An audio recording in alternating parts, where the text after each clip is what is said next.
The life of a ninja beginning in the Hidden Mist Village. This video is purely for entertainment and does not infringe on copyrights or laws. The rights to the novel and image belong to the original author. We do not claim ownership. Don't like waiting and want to listen to this fanfic in full now? Subscribe to our Patreon, where you'll find the best fanfics. Chapter 126 Enlightenment. No, I have to go faster. Lin is in danger. The one-eyed boy suddenly felt an ominous feeling in his heart. Then, he quickened his pace and increased his speed. On the other side, Yuan Yelin, who was fleeing in the direction of the Konoha camp, was thinking about everything that happened today. However, no matter how hard she thought, she couldn't figure it out. She just felt vaguely that all this should be related to her memory fragments. What's going on? Just as she was frowning, she felt a strange fluctuation in her body. The fluctuation became clearer and clearer, and in the end, she found that it was a fluctuation of heartbeat. But she knew clearly that it was not her heartbeat, but another unknown existence, an unknown existence hidden in her body. Then, she felt that the extra heartbeat was fast and slow, as if it was adjusting something. After a while, the heartbeat seemed to be adjusted to a certain fixed frequency, and it coincided with her own heartbeat frequency, and the two reached synchronization. At the moment when the two coincided, a violent consciousness rushed into her heart. Three-tail. She subconsciously called out the source of that consciousness. At the same time, she was caught off guard by this sudden consciousness. Her face turned pale, and she fell from the branch, and fell into the bushes below. When the violent consciousness in her heart dissipated, she sat up from the bushes with a pale face. So that's it. So that's it. Covering her heart, Yuan Yelin showed a sad smile on her face. The violent consciousness of the three-tail was like a spark that lit a candle in the dark. With the help of the firelight, she finally saw clearly what was recorded in her memory fragments. The fog refers to the Hidden Mist Village, and the behemoth in the fog refers to the three-tail sealed in her body. She finally understood why her physical fitness suddenly soared, and her energy was unimaginable. It turned out that it was because of the passive feedback of the tailed beast chakra. It was also because of the passive repair of the tailed beast chakra to the body that the damage to her brain cells was quickly healed, and some key memory fragments were attained. Although the memories that had been deleted could not be recovered, the appearance of the three-tailed beast alone was enough for her to guess many things. Because the tailed beasts were extremely difficult to control, the Jinkriki of each major village would go berserk from time to time. Once the tailed beasts went berserk, it would be a disaster. The Hidden Mist Village sealed the three-tailed beast in her body, obviously not out of kindness, wanting to send a tailed beast to Konoha.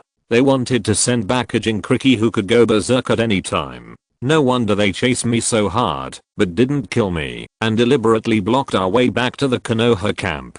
Lin covered her heart and stood up with a miserable smile. She already knew the plan and purpose of the Hidden Mist. Since the three-tailed beast has been sealed in my body by them, I can't go back to Konoha village or Konoha's frontline camp. She held the tree trunk next to her and shook her head.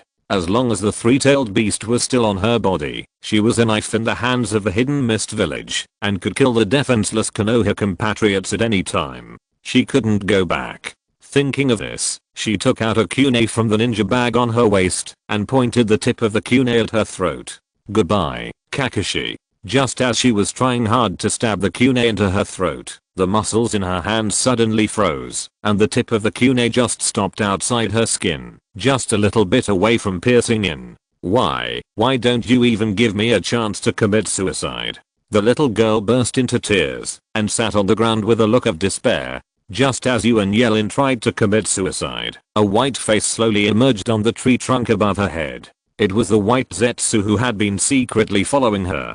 Fortunately, Black Zetsu was well prepared, otherwise all our efforts would have been in vain. He looked at the little girl below with a joking look, and was very grateful in his heart. As early as when he handed Yuan Yelin into the hands of Kirigakure, Black Zetsu had set a spell on the girl in advance, so that he could control her life and death at any time, to prevent accidents such as suicide.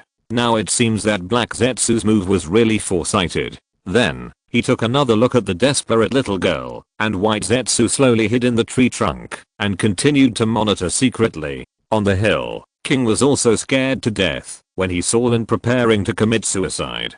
Fortunately, for some reason, the little girl suddenly stopped moving, so the plan of Kirigakure was not aborted. The other party saw their plan, which was nothing. As long as the plan was not leaked, they had countless ways to send the Jinkriki back to Konoha.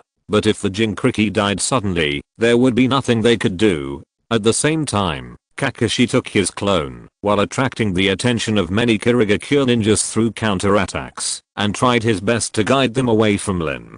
But the group of Kirigakure ninjas who participated in the pursuit of him were all good players in the Anbu, and their overall strength was very strong. His counterattack had little effect. Suddenly, a shuriken shot out from his blind spot and hit his clone directly. Kakashi and his clone heard the sound of breaking through the air, and just as they were about to resist, they found that it was too late. The four-cornered shuriken passed through the shoulders of the clone, and with a bang, the little girl transformed by the clone turned into nothingness. This is the disadvantage of the clone. When attacked, it is easy to be dispersed. Seeing this scene, the Mist ninjas who were desperately chasing behind fell silent.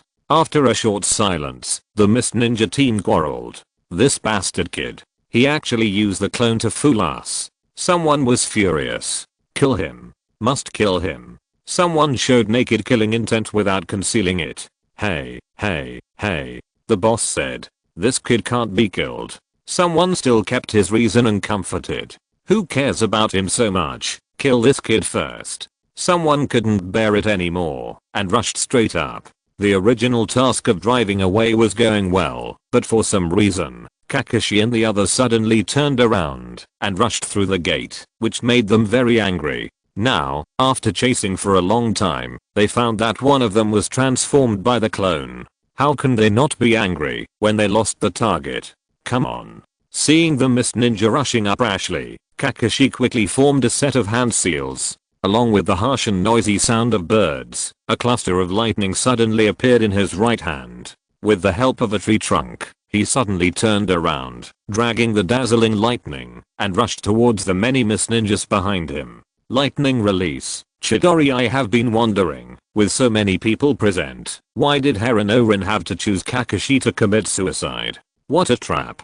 Chapter 127. Death Determination. Using the power of lightning release to stimulate muscle activity, Kakashi held the dazzling electric light and rushed to the front of the first Mist ninja at an extremely fast speed. As if he had not expected that he would suddenly burst out at such a speed, the Mist ninja who was facing him had not yet recovered, and the right hand surrounded by electric light had already reached his chest. In just a moment, the armor on his chest was destroyed by the high-intensity electric current. The blue arc penetrated his body and exploded in his chest, as if a thundercloud was forcibly stuffed into his chest. At this moment, his heart and lungs seemed to stop working, and he was in so much pain that he could not breathe. Not only that, along with the pain and numbness of being hit by the electric current, he felt as if all the strength in his body was drained away in an instant, and he could not fight back at all. He could not even maintain his balance, and could only watch himself fall to the ground. The Mist ninja who followed closely behind was also surprised when he saw this scene. Although they had already overestimated Kakashi's strength, they still felt that it was not enough. Then, the Mist ninjas behind him threw the ninja tools in their hands, and a rain of ninja tools suddenly formed, covering the little boy with lightning.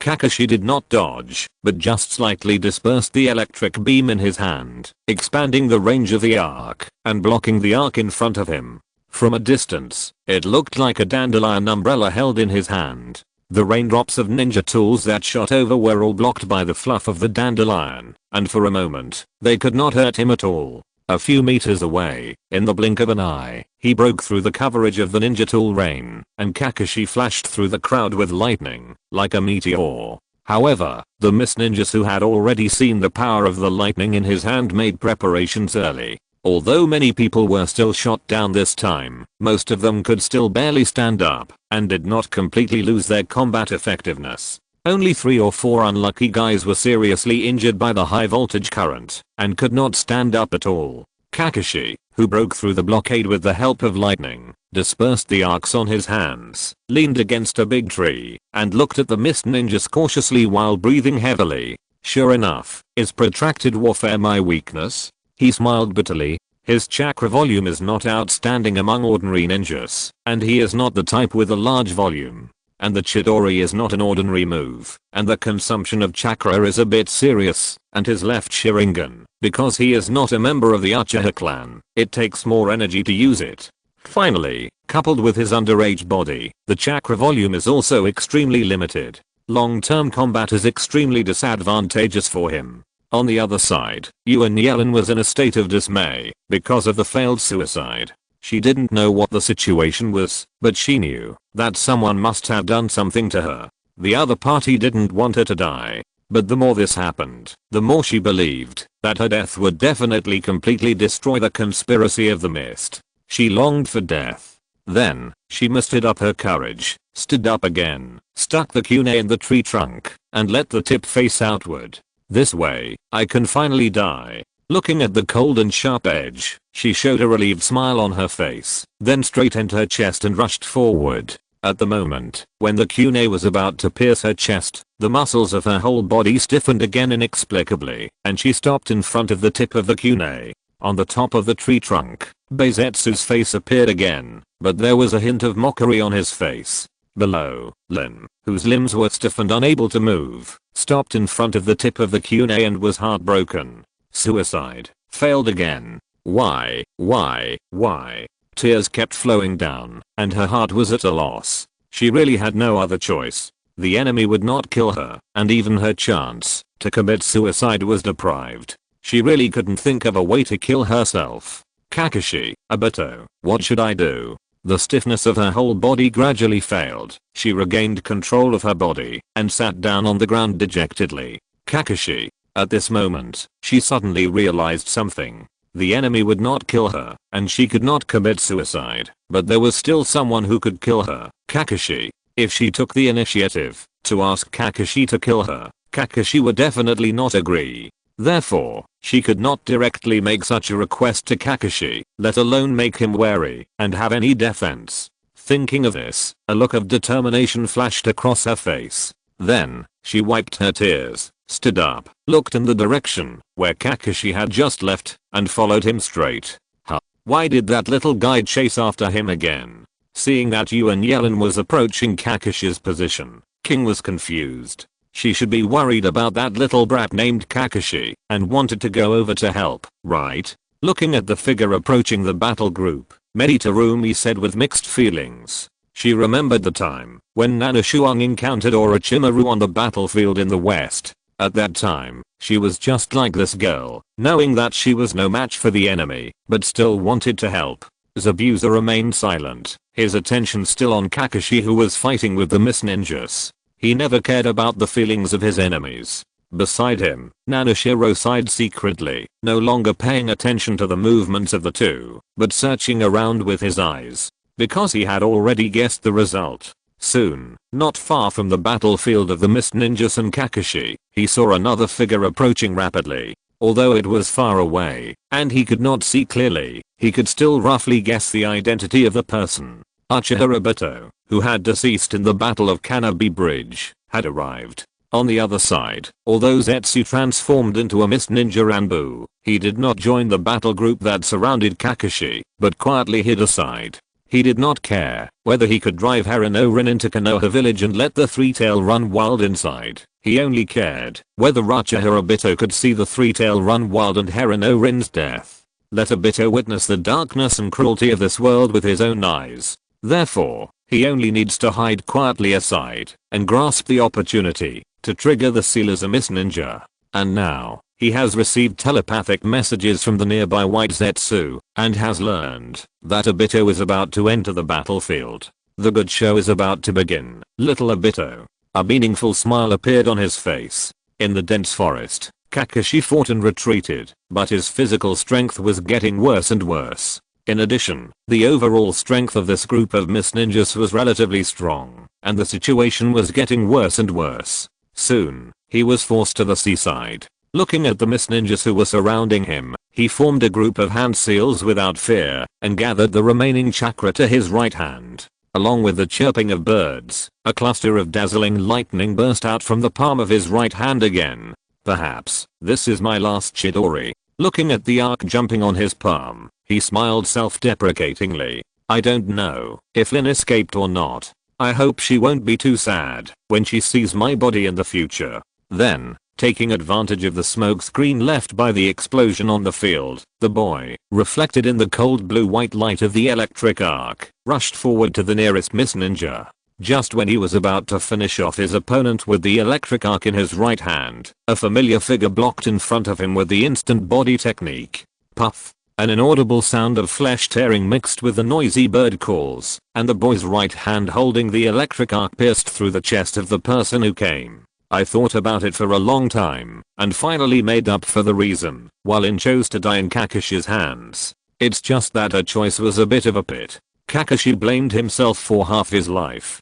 Chapter 128 Despair. Rin. With the cold electric light, Kakashi saw the face of the person coming. However, that was not the result he expected. Live well, and stay. The little girl had blood on her lips, and she tried her best to squeeze out a relieved smile. She stretched out her hand, wanting to touch the face that was so close. However, the penetrating wound on her chest had taken away all her strength, and her arm just raised halfway before it fell down helplessly. Rin, why? Kakashi desperately dispersed the electric light on his hand and pulled his arm out of the little girl's chest. Unfortunately, he did not get the answer he wanted, but only a forced smile of comfort. Hirano Rin fell in front of him with a smile. Seeing the little girl die on the spot, the surrounding Miss Ninjas were stunned at first, and then stamped their feet in anger. Asshole. Our mission is all ruined. Someone immediately cursed. What should we do? How can we report back?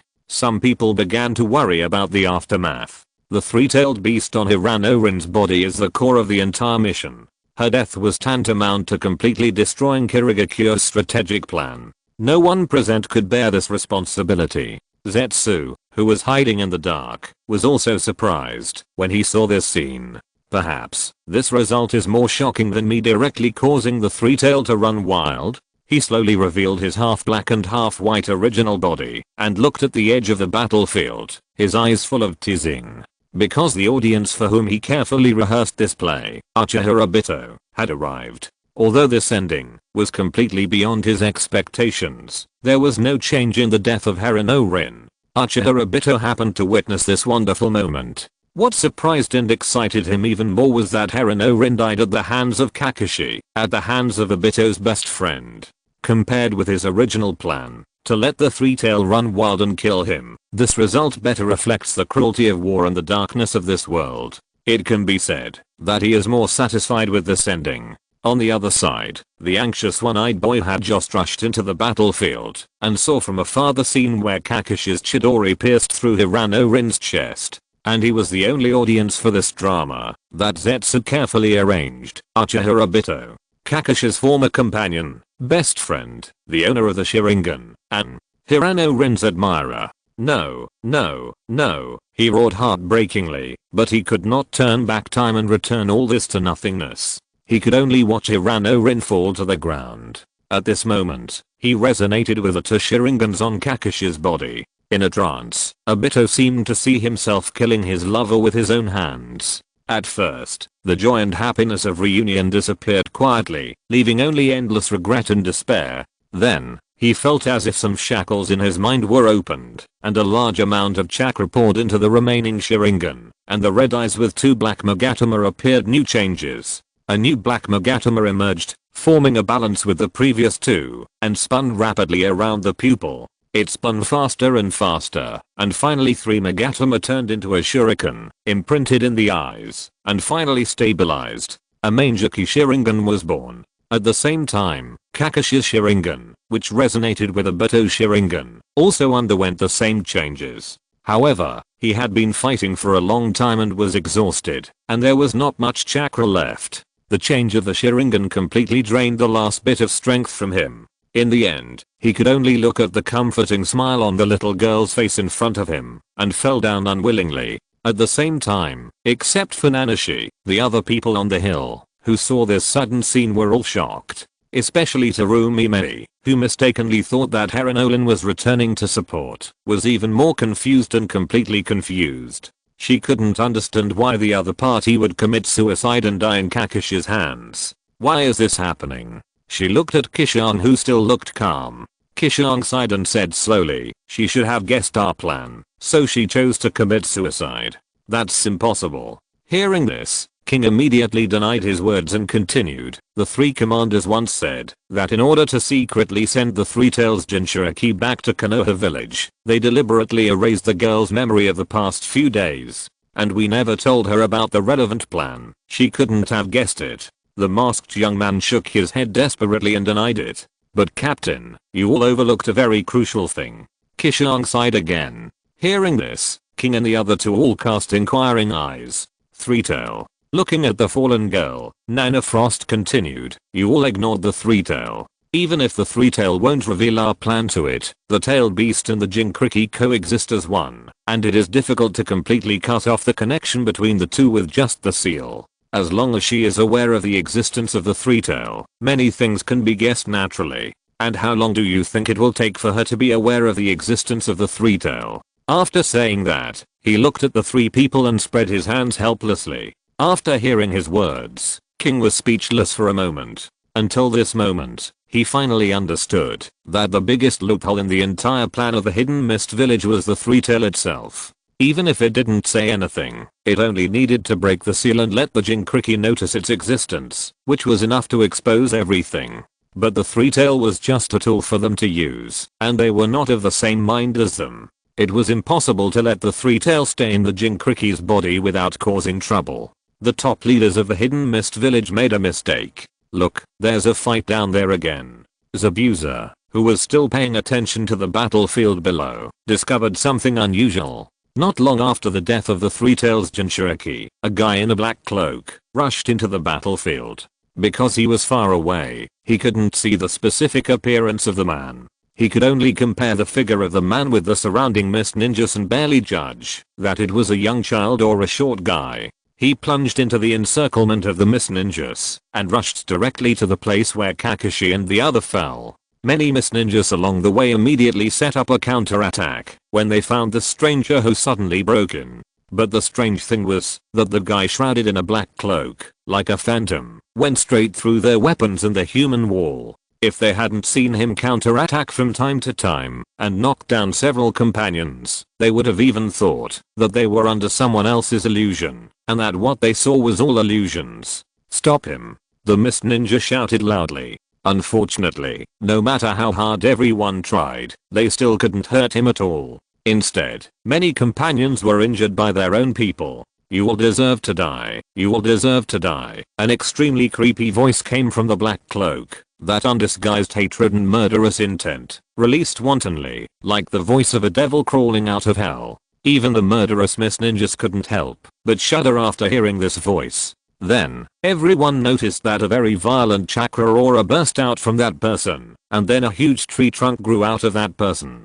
The tree trunk spread out in all directions at an extremely strange growth rate, covering the entire scene in an instant. Many mist ninjas couldn't avoid it in time, and were caught in the growing tree trunk, strangled instantly. Although the remaining people tried their best to resist, they were willing, but not strong enough. The guy in the black cloak took advantage of the situation and launched a bloody massacre. If you're listening to this novel on a channel other than Fanfic World, it means they downloaded and uploaded it without effort. We cordially invite you to visit our channel, Mundo Fanfic Novelos. There you'll find the original version of this story and you can explore many other novels of various genres. We're waiting for you to immerse yourself in a world of incredible novels. Chapter 129 Analysis, Part 1. Let's go. With the help of the Byakugan, King clearly saw the one-sided slaughter on the battlefield. He immediately called 3 people and prepared to go down to support. Wait. Qishuang hurriedly stopped the 3 people and pointed to the battlefield in the distance and said, that person is too weird. Judging from the current situation, the 4 of us can't do much. If we go up, maybe we will become one of those corpses. Hearing this, King, who was in a hurry, glared at him fiercely and shouted loudly, this is not a reason for you to be afraid of fighting. Zabuza and Meditarumi next to him also cast extremely surprised looks. You know, the last time I saw Qishuang so cowardly was when he faced Orochimaru. In other words, the other party thought that the mysterious person who joined the battlefield below was as dangerous as Orochimaru.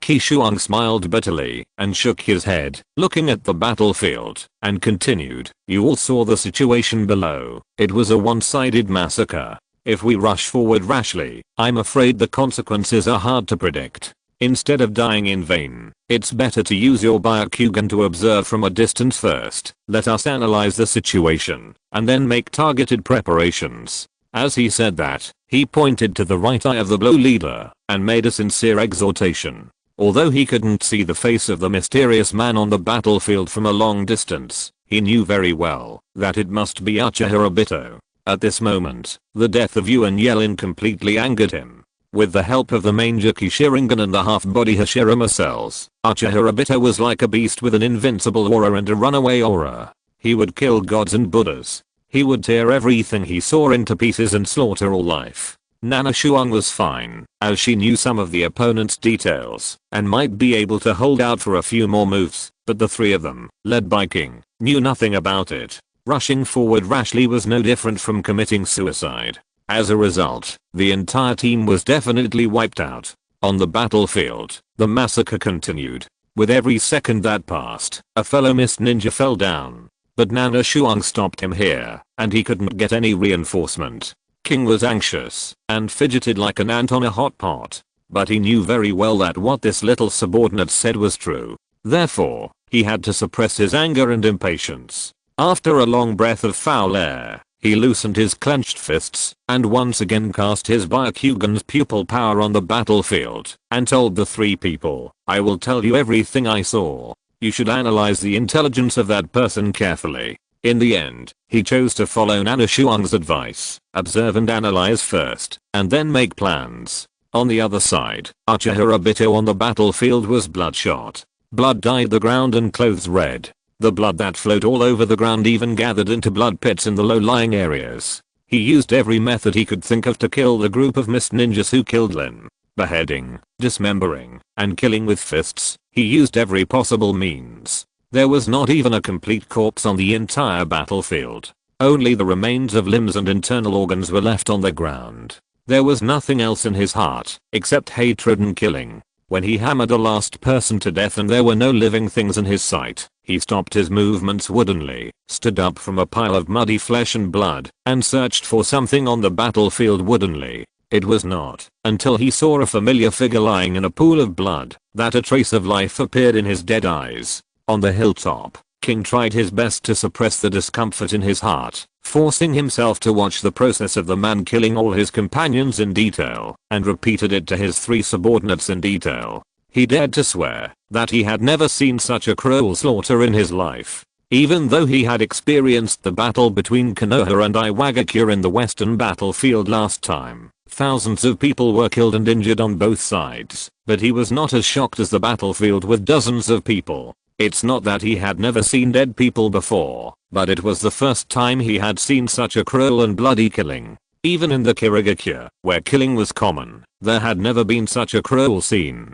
If he hadn't taken care of his captain's face, and didn't want to embarrass himself in front of his three subordinates, he would have almost vomited the overpass meal. On the other side, Nana Shuang summarized to the four people seriously, based on the scene described by the captain, analyzing from what the captain saw, that person should have an unknown eye technique, would escape ninjutsu and the ability to ignore attacks and penetrate obstacles. I don't need to say much about would escape ninjutsu. You should all know that it is the famous ninjutsu of the first Hokage, Senju Hashirama. However, I don't see the first Hokage's ability to pacify the troubled times in him. I think it should be the difference between individuals that leads to the difference in ability. As long as we are careful, it won't be a problem to resist. After hearing his words, Meditarumi breathed a sigh of relief and patted her chest and said, "Originally, I was worried that his would escape would be as powerful as the legendary Senju Hashirama. After what you said, combined with the captain's description, I feel that his would escape is about the same as our bloodline limit ninjutsu. Now I'm relieved." Hearing this, King Guy, who had been paying attention to the battlefield, showed a thoughtful look on his face and said slowly, "Now that you mention it, I also remember. Those guys who were killed by him using wood release seemed to be too surprised by the wood release and then lost their fighting spirit because of its reputation, so they were easily killed. And the guys he killed with other methods all blocked the attack of wood release. That person's wood release is not as strong as the legendary Senju Hashirama. Putting aside the reputation of Senju Hashirama, King also came to the same conclusion. That is, it is just an ordinary blood limit ninjutsu. At least, in the hands of that person, the power of wood release is far from reaching the legendary level of pacifying the troubled times. As for his pupil technique, Captain, can't you see the shape of his eyes? Qishuang thought for a while and asked King again. There are many pupil techniques on the ninja continent, but each pupil technique presents a unique eye shape. Therefore, most of the time, everyone relies on the shape of the eyes to distinguish the pupil techniques. The distance is too far, and I can't see the shape of his eyes. I can't tell what his pupil technique is. Let's wait for a close fight before judging. King stared at the battlefield and replied loudly. Of course, Nanashiro knew Obito's identity and what that eye technique was, but he wouldn't say anything that shouldn't be said. If he inexplicably revealed something that even the Byakugan couldn't see, there would be no way to explain it. That would cause a lot of trouble. Nanashiro sighed and said regretfully, it's impossible to judge the eye technique, and wood release is not to be feared. The only ability that person has revealed is to ignore attacks and penetrate obstacles. But this is also the most troublesome and tricky one. Then, he asked the team leader knowingly, Captain, when he ignores attacks and penetrates obstacles, can he effectively attack others? If he can launch an effective counterattack while avoiding damage, then we have no chance of winning. Trample Obito, trample Obito, trample Obito, trample him hard. Chapter 130 Analysis, Part 2. Hearing this, King carefully recalled the scene of the man avoiding harm that he had just seen, and then turned his head and said solemnly to Qishuang, every time that man counterattacks, it is exactly after avoiding the opponent's harm. There is no time that he counterattacks while avoiding harm. So, he can't effectively counterattack when he is avoiding external harm. Qishuang came to a conclusion. What's the use? Terumi Mei pouted her lips and said dejectedly, although he can't counterattack, we can't hurt him either. The opponent's ability to ignore all harm is the most difficult thing. An enemy who is not afraid of being hurt constantly attacks them. They may be able to block it for a while, but the opponent can rely on his own ignorance of harm and launch a suicide attack on them. By then, it is only a matter of time before they die in the hands of the opponent. I have an idea. Qishuang looked up and said to the three people, say it. Although Zabuza only uttered one word, the expectation on his face was very obvious. Facing such a terrible enemy who can ignore harm, he urgently wants to know how to deal with it. Tell me now. Terumi also hurriedly urged, with a look of joy on her face. She believed that Qishuang would definitely find a solution. Qishuang glanced at the three people and said solemnly, the man's strongest ability is to avoid all damage, but his greatest weakness is also here. King, who was paying attention to the battlefield and listening to the analysis of the three people, showed a surprised look. Qishuang slowly said, while he is avoiding damage, he cannot launch an effective counterattack. We just need to join forces and use continuous attacks to control him in this state, and then we will be safe. No, this method is not very reliable. Terumi waved her hands and said, if he chooses to block or dodge, he can easily get rid of this state and launch an attack again. At this moment, King saw the mysterious enemy kill the last person and slowly walk towards you and yell in a pool of blood. Not good. His target is Jinchuriki. We must take action. King hurriedly called out to the three people and rushed down the hill in a hurry. It would be fine if the plan of Kirigakure was completely ruined, but if even the Three Tails was lost, the consequences would be serious. Unfortunately, they were in charge of the task of recovering the Three Tails this time. If they lost the important Three Tails, what awaited them would most likely be the most severe punishment from Kirigakure. Seeing the captain hurry down the mountain and headed straight for the battlefield, Qishuang and the other two did not hesitate at all and immediately chased after him. At this moment, they no longer had time to leisurely discuss tactics. On the other side, hiding in the dark. After completely witnessing the scene of Uchiha Obito's brutal slaughter of lives, Zetsu slowly revealed his true face. And the scroll containing the key had been torn into pieces and was lying quietly at his feet. Looking at the boy covered in blood, he murmured in a low voice, "Now, you know how fragile, cruel and dark this world is, right little Obito? Only the eternal, omnipotent dream world is your best choice. It is also the choice we arranged for you." Then, through telepathy, he told the white Zetsu lurking around to deal with the aftermath, and then he disappeared into the dense forest and disappeared. On the battlefield, Uchiha Obito slowly approached the little girl lying in a pool of blood. I saw the bowl-sized hole on the opponent's chest, like a beast with a bloody mouth, swallowing up all the warmth and beauty in his heart. Only endless emptiness, anger, hatred.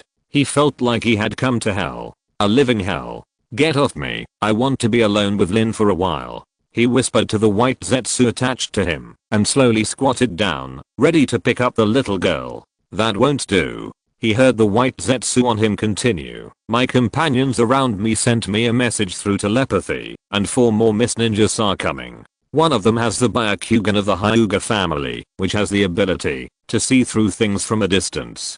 To prevent your identity from being exposed, I can't leave you for the time being." Hearing this, Obito's hand that was about to pick up the body of Irano Rin paused. The killing intent that had just subsided once again burst out from the bottom of his heart uncontrollably, completely occupying his mind. He suddenly stood up and roared, searching, "Where are they? Where are they?" Although he didn't know why Ren died under Kakashi's Chidori, he still understood that these things must be related to the Mist Ninjas. Therefore, he had no other emotions for the Mist Ninjas, except hatred and killing. If possible, he even wanted to completely kill all the Mist Ninjas in the Mist Village. "They're here." Just as another voice from Obito fell, 4 figures, 1 big and 3 small, rushed out of the dense forest. At the same time, the 4 people who had entered the battlefield saw the hellish scene with their own eyes. The ground was full of broken limbs and blood was flowing like a river. Looking around, there was not a single intact corpse.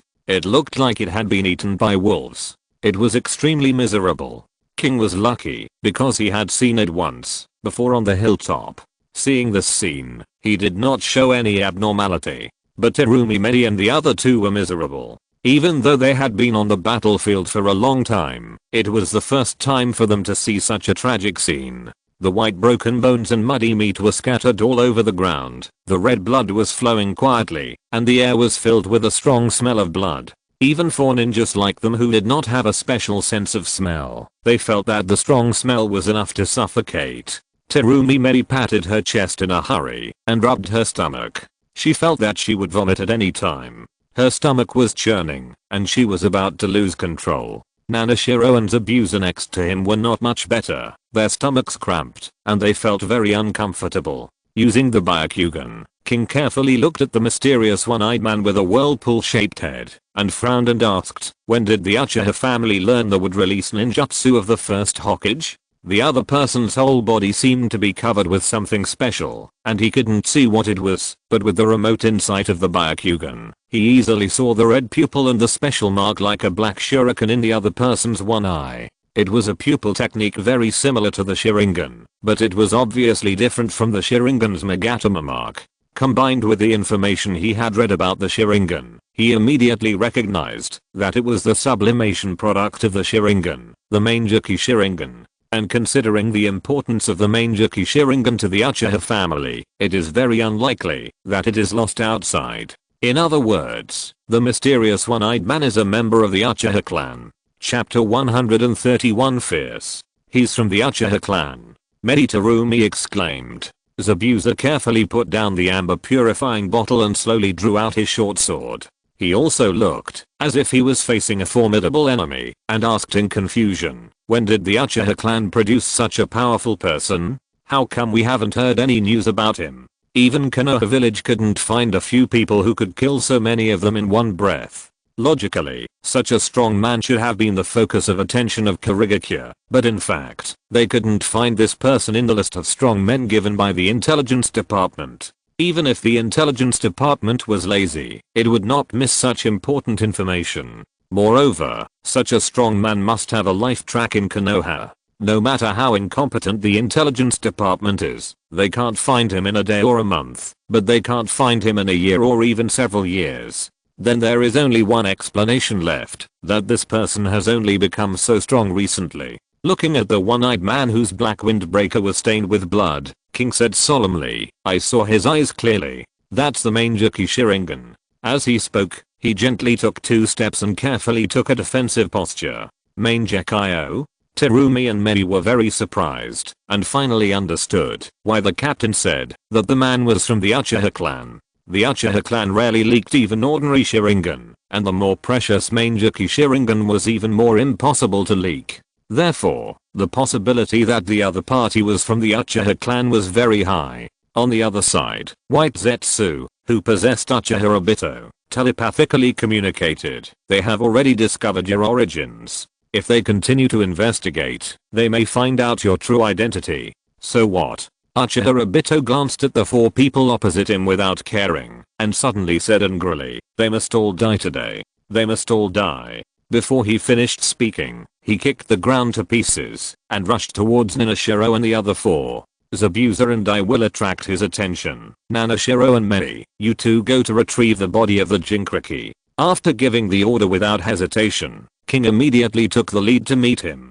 Zabuza was slightly stunned and followed closely behind. The 2 formed a pincer attack on the one-eyed mysterious man. Picking up the amber purifier bottle on the ground, Qishuang winked at Terumi and said, "Let's go."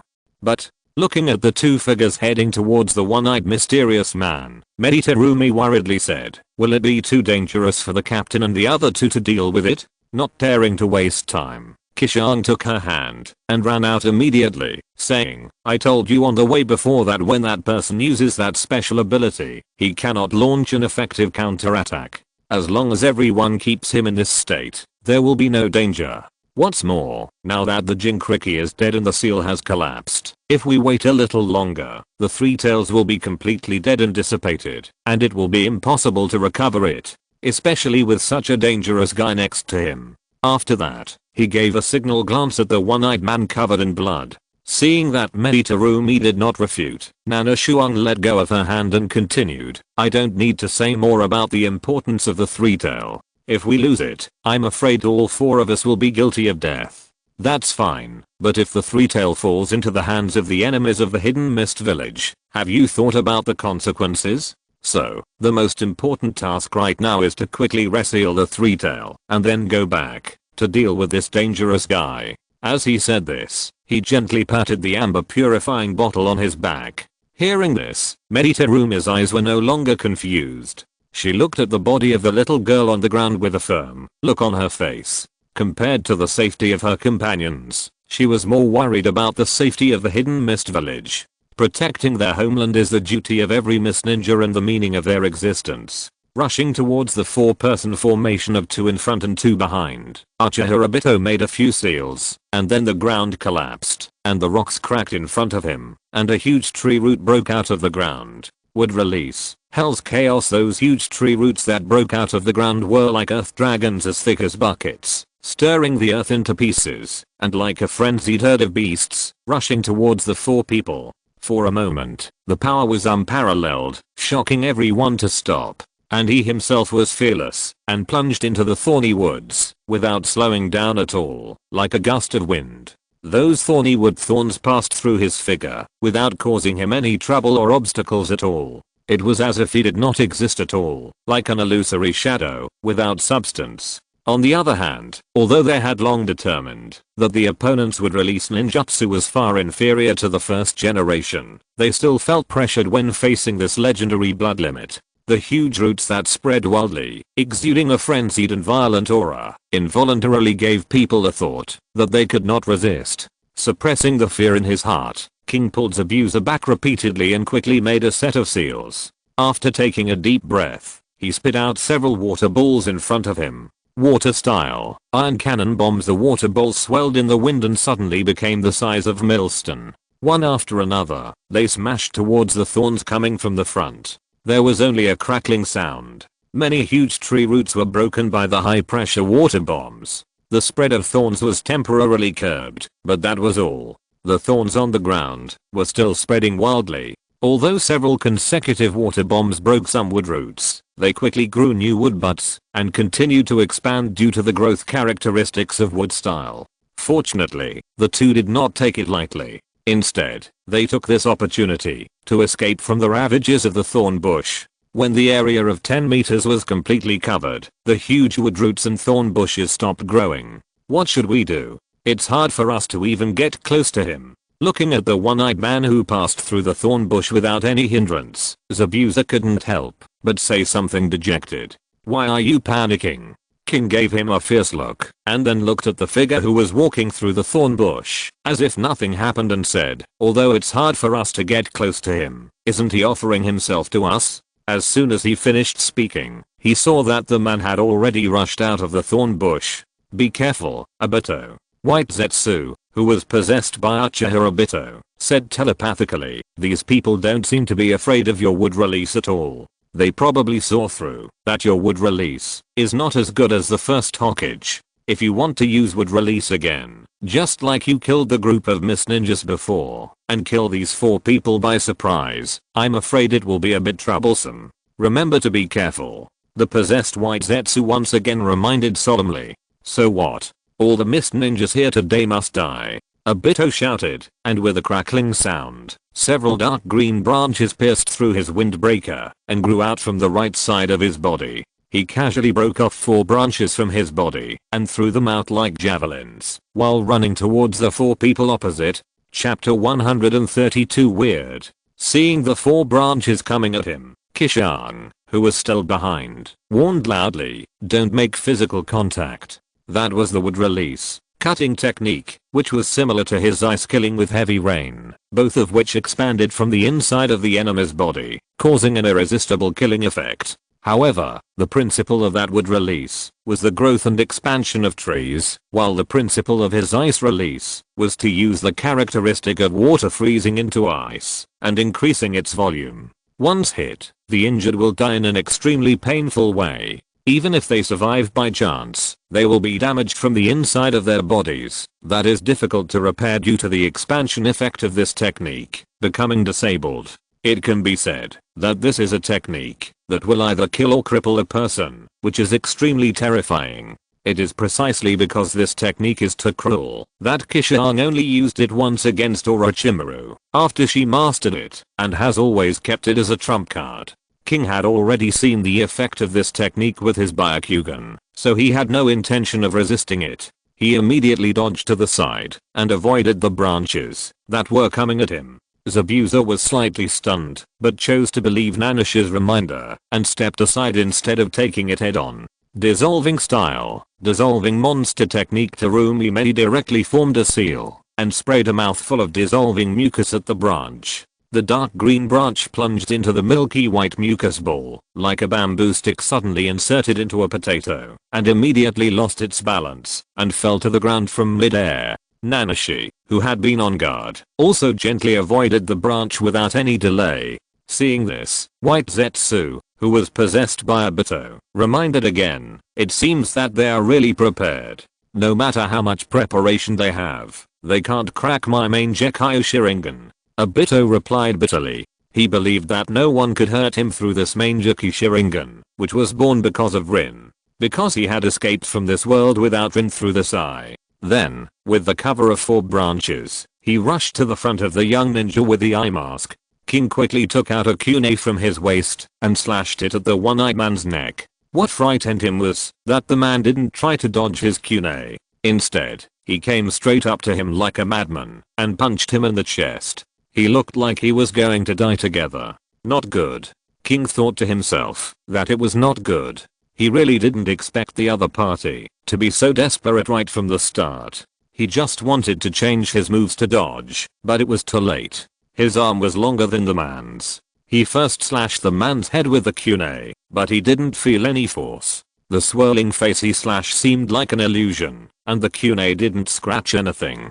His heart sank, and he immediately understood that this was the special ability he had seen earlier, which the other party used to avoid external damage. Although he had already prepared himself mentally for this strange ability, when he really faced it, he still couldn't help but feel an inexplicable fear in his heart. No one would not feel scared when facing such an opponent whose attack was ineffective. Just when his arm and kunai were completely separated from the opponent's head, the opponent's fist was less than an inch away from his chest. He still remembered the moment when his companions were punched and branches pierced through their bodies and died painfully.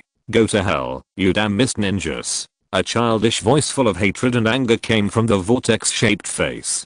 Child? The terrifying strong man who killed so many of us is just a child? At this moment, King Yi, relying on his rich experience, judged from the opponent's voice and thin figure that the one-eyed mysterious man was just a child in his teens. As for the possibility of the opponent's voice change, he felt that the possibility was very small. It should be difficult for an angry child to stay calm and change his voice to cover himself. Just when Obito's fist was about to hit the eye patch young Miss Ninja, a short knife suddenly stabbed in from the side and pierced his waist. It was Zabuza who joined the battle at this critical moment. Zabuza, who inserted the short knife into the enemy's body, was also surprised, because he did not feel the touch of the knife piercing a real object. Although the blade had already sunk into the opponent's body, he felt that it was like hitting the air, without any sense of reality. Is this what the captain said? The ability to avoid damage and ignore obstacles. With a sudden realization in his heart, he finally felt this terrifying and strange ability firsthand. At the same time, the short knife entered the body, and the ability of the one-eyed mysterious man was activated again. And the punch he hit on King's chest, like a phantom, disappeared directly and did not cause any actual damage at all. King, who thought he was going to die, also breathed a sigh of relief and gave an appreciative look to the subordinate who arrived in time. Naughty bastard. The attack failed. Obito cursed bitterly and followed the momentum of the fist and plunged into the arms of the young ninja with the eye mask. In the astonished eyes of the 4 members of King's team, he passed through King's body in an extremely strange state. What a strange ability. Terumi, who was far behind, was also shocked when she saw this scene. The scene he saw with his own eyes was even more shocking than what he had heard from the captain. It was really weird. Focus. Nana Frost, who was carrying the amber purifier, reminded him loudly and then said, your physical ability is weak, much worse than that man, so don't try to fight him in close combat. Otherwise, with his special ability to avoid damage, he can seize the opportunity to decide the outcome in an instant. I don't believe it. Terumi Mei said angrily. Seeing that she didn't care and didn't take it to heart, Nana Frost reminded him again. Even the captain almost got hit just now. How many rounds do you think you can last in his hands? Don't be stupid. Seeing his solemn expression and recalling the captain's danger just now, Terumi Mei could only whisper back, okay, I know. Let's go. Then, while Obito and Ao were entangled, Nana Frost and Terumi Mei rushed past the 3-person battle group without hesitation. This made Obito, who had just passed through the body of the masked Miss Ninja and was about to meet their attack, stunned for a moment. He couldn't guess what the 2 people's intentions were. It was not until the 2 people had rushed out a long way and completely got into the thorn bushes that he had left with the wood release that he realized that their attention was not on him at all. Distractedness on the battlefield can kill people, kid. Seeing that he was distracted, King immediately shot the kunai in his hand.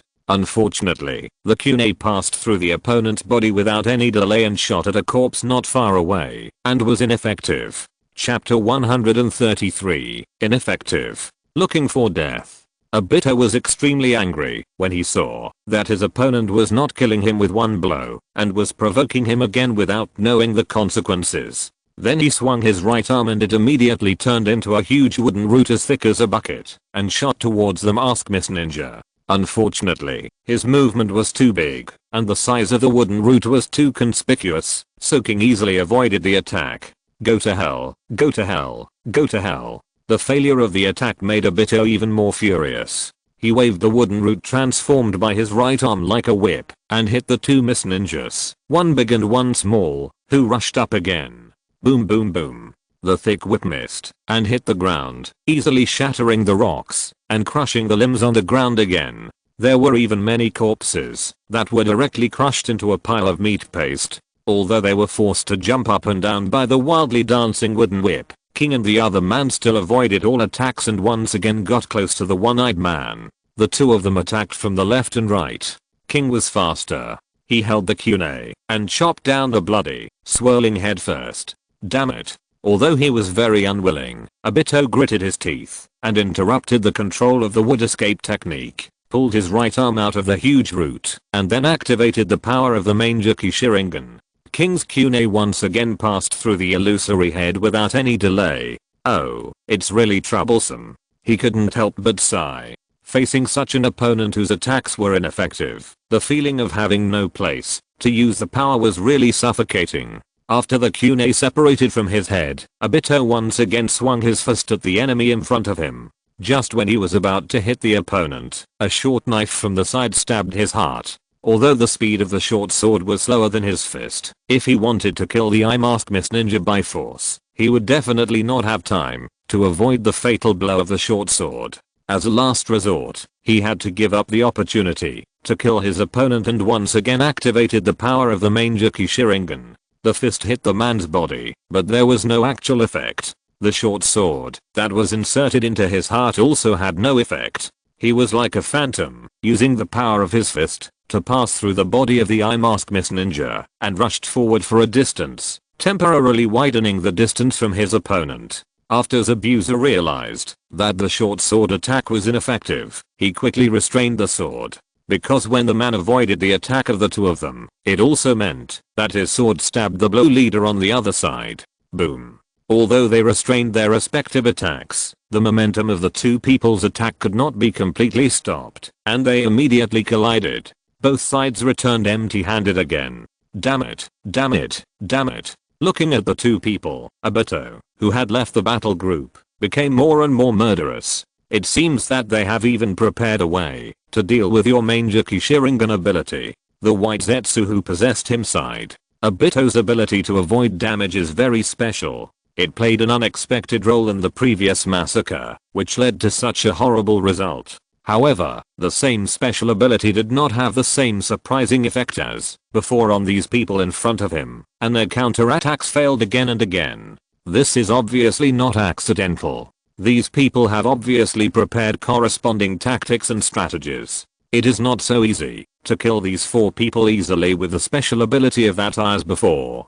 On the opposite side, King, who had been hit by a full embrace, quickly separated and then cautiously took a defensive posture. It seems that Qishuang's analysis is correct. Looking at the one-eyed man on the opposite side, King was delighted and said, when he uses that special ability, he can't interfere with the surrounding situation. We just need to form a tiered offensive and sandwich him in the middle, and his counterattack will be meaningless. Yes. Zabuza nodded. Although he still looked at the man with great fear, his face was more determined. Although the opponent's ability to avoid all harm was very strange, since he had found a way to deal with it, there was nothing to be afraid of. Although it was dangerous to fight with him, as long as he was careful, he could still retreat unscathed, and it was not impossible to even kill him if he got the chance. On the other side, Qishuang and Terumi Mei rushed to the body of Yuan Yelin after quickly passing through the thorn bushes. He saw that there was a hole the size of a bowl in her chest, but she was lying in a pool of blood with a satisfied smile.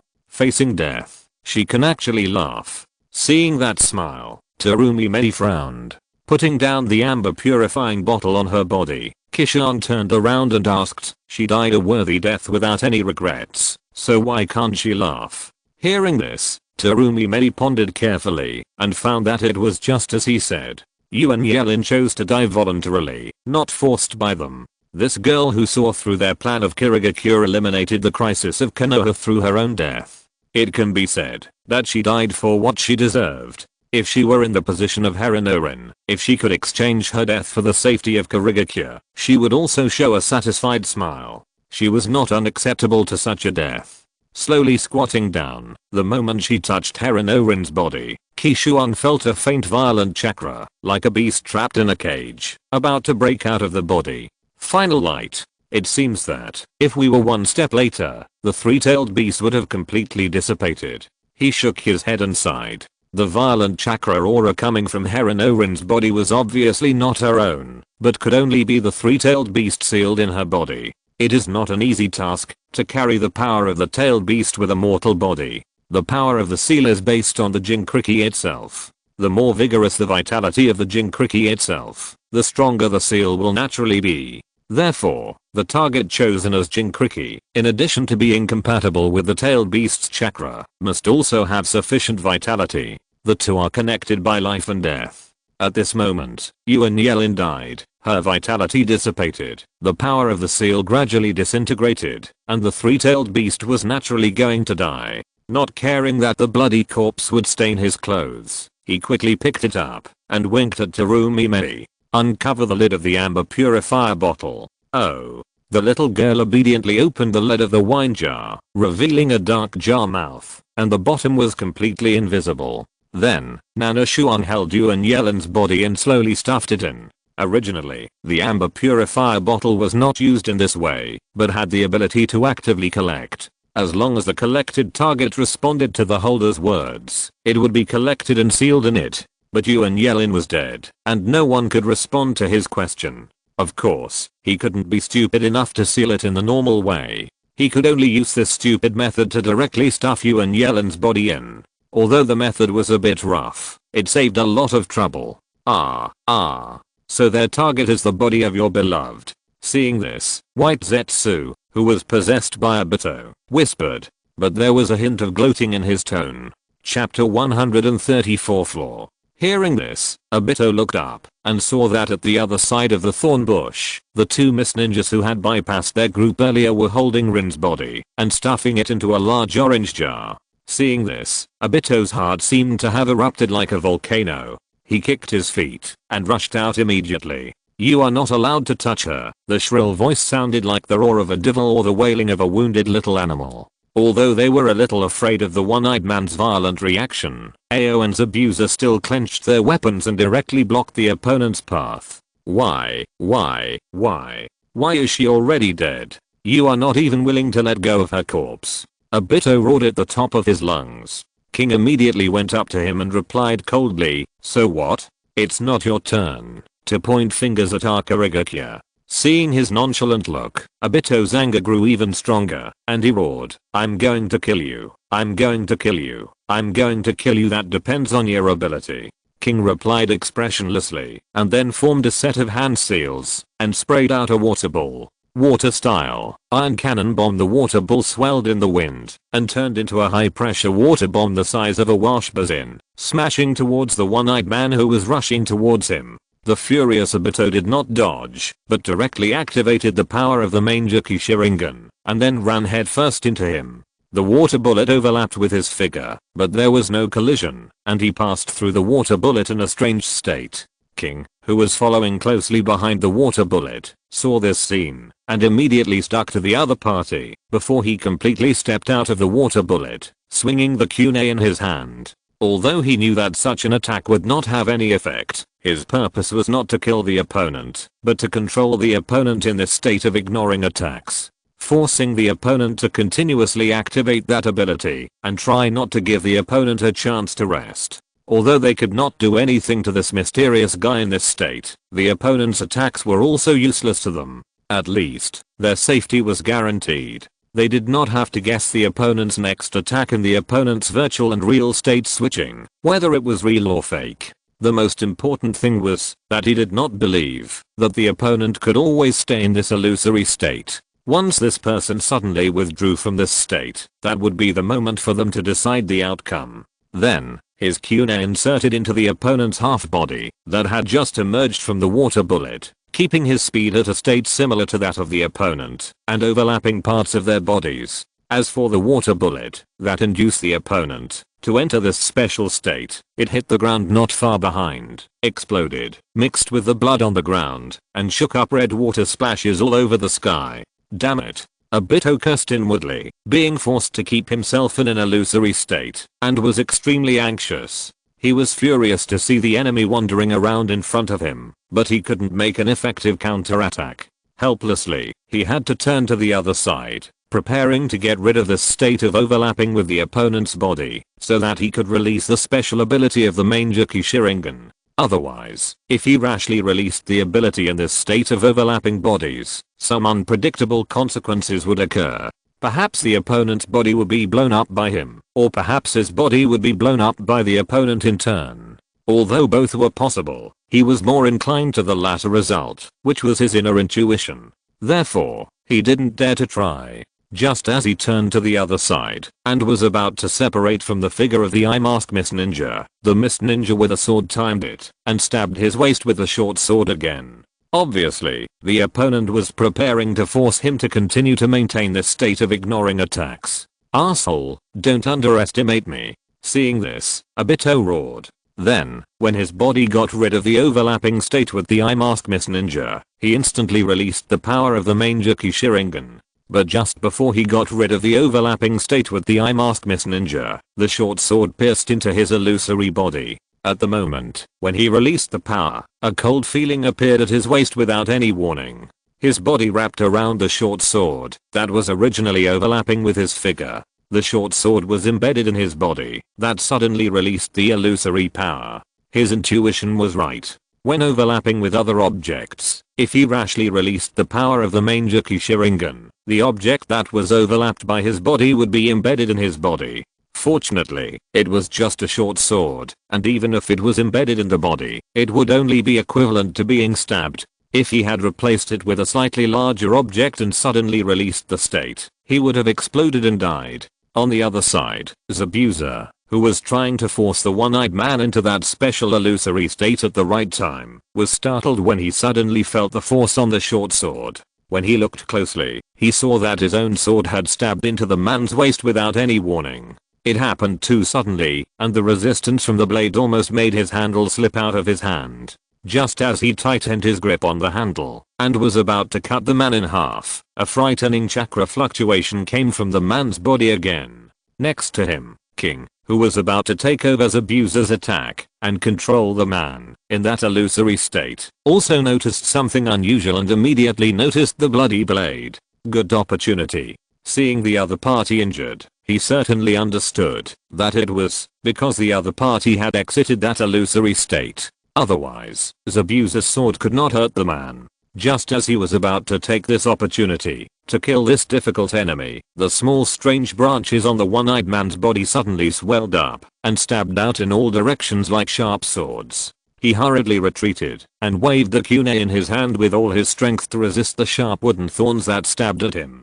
Unfortunately, the wooden thorns that stabbed at him came one after another. He cut off a piece, but another piece immediately grew out. He could not cut them all. In just a moment, those sharp wooden thorns were in front of him. Puff. Several muffled sounds of flesh being pierced came, and Zabuza and Ao were pierced through by the wooden thorns that grew out of Obito's body, like being stuck on the wooden thorns like candied haws. Meditarumi, who was watching out for Qishuang and alerting the man, saw this horrified scene and shouted out, "Captain!" Zabuza, hearing her exclamation, with a hint of crying, Qishuang suddenly felt that something was wrong and hurriedly closed the lid of the amber purifying bottle and looked up.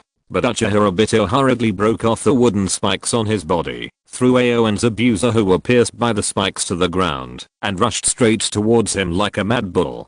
Chapter 135, Throwing a Rat. Without worrying about the captain and Zabuza, Nana Shuang quickly took out a stack of detonating talismans from her pocket and pasted them on the amber purifying bottle next to her. Uchiha Obito was extremely fast. In the blink of an eye, he rushed out of the thorn bush and was less than 10 meters away from the two. Witnessing the tragedy just now, Meditarumi was extremely sad and angry. She wiped the tears from her face and quickly threw several detonating kunai at the opponent, who was running towards her. At this moment, she no longer cared about tactics. She just wanted to immediately wipe out the source of her sadness and anger. Boom boom boom. The detonating talisman was detonated by her the moment she approached the person, and the red flames and smoke drowned the figure of the one-eyed mysterious man. But her offensive did not stop there. Dissolving style, dissolving monsters, she opened her mouth and spit out a ball of milky white mucus and transformed it into a thick quilt and fell directly on the place, covered by the smoke. Hiss. There was a sound of something being corroded coming from under the slime, but Qishuang knew that it was definitely not Obito who was in trouble. Then, a figure in a black windbreaker and covered in blood appeared like a ghost from the milky white slime, and then quickly rushed out of the smoke screen. Without any delay, he rushed straight over. Seeing that Meditarumi was about to spit out more slime, Qishuang pressed her shoulders and whispered, "Stop. It's useless." But, the captain and the others. The little girl turned her head and burst into tears before she finished her words. "Don't worry, I'm still here." Qishuang gave a confident smile in return. As if infected by his confidence, or thinking of something else, Meditarumi cried even harder. Qishuang let out a long breath of foul air, and watched the crazy Uchiha Obito gradually approach. He made up his mind, picked up the amber bottle on the ground, raised it above his head with one hand, pointed at Obito with the other hand and shouted, "Stop, otherwise, I will leave no trace of her body." Uchiha Obito, who only wanted to kill the two people, did not take it to heart when he heard the shout, but when he heard the last sentence, his mind suddenly became much clearer, and he stopped immediately. It was like a carriage that was suddenly restrained by someone, and it slid out 2 deep ruts on the ground, and then it completely stopped. "What do you mean?" He suppressed the murderous intent in his heart, and asked with a grim tone. He could care less about everything, but not Lin. Lin was gone, and he couldn't lose even her body. Absolutely not. It was at this time that he noticed that the orange jar containing Lin's body was covered with detonating talismans. Seeing the violent one-eyed mysterious man suddenly stop because of Nana Shuang's 2 words, Meditarumi felt incredible. She wiped the tears from her face and whispered, "What's going on?" Nana Shuang did not answer, but held the jar in one hand, protected her behind her, stared at Obito opposite and said, "This jar is not an ordinary jar. It is a replica of the amber purifier bottle of the hidden cloud village. It is a sealing ninja tool, but because it is just a replica, its overall defensibility is far inferior to the original. As long as I activate all the detonating tags on it, it will be blown into pieces in an instant. Once the carrier of the sealing ninja tool is broken, what will happen to the things sealed in it? I don't need to say more, right?" Hearing this, Obito clenched his fists, even his nails pierced into the flesh, blood flowed through his fingers. He was unaware, just looked at the boy holding the jar, and the murderous intent in his heart became stronger. Sealing ninja tools store items by opening a small space, and then control the entrance and exit of the small space through sealing techniques. If the carrier of the ninja tool is destroyed, the small space carried by the ninja tool will also be destroyed. The destruction of the small space means that the things originally stored in the space will fall into the cracks of the broken space. If you are lucky, you may be able to find it again in a corner of this world. If you are unlucky, the things in the small space will fall into other unknown spaces, or even be directly torn apart by the turbulent space, which is not impossible. In other words, once the other party detonates the amber bottle, he will almost never be able to find Lin's body again. Give her back to me.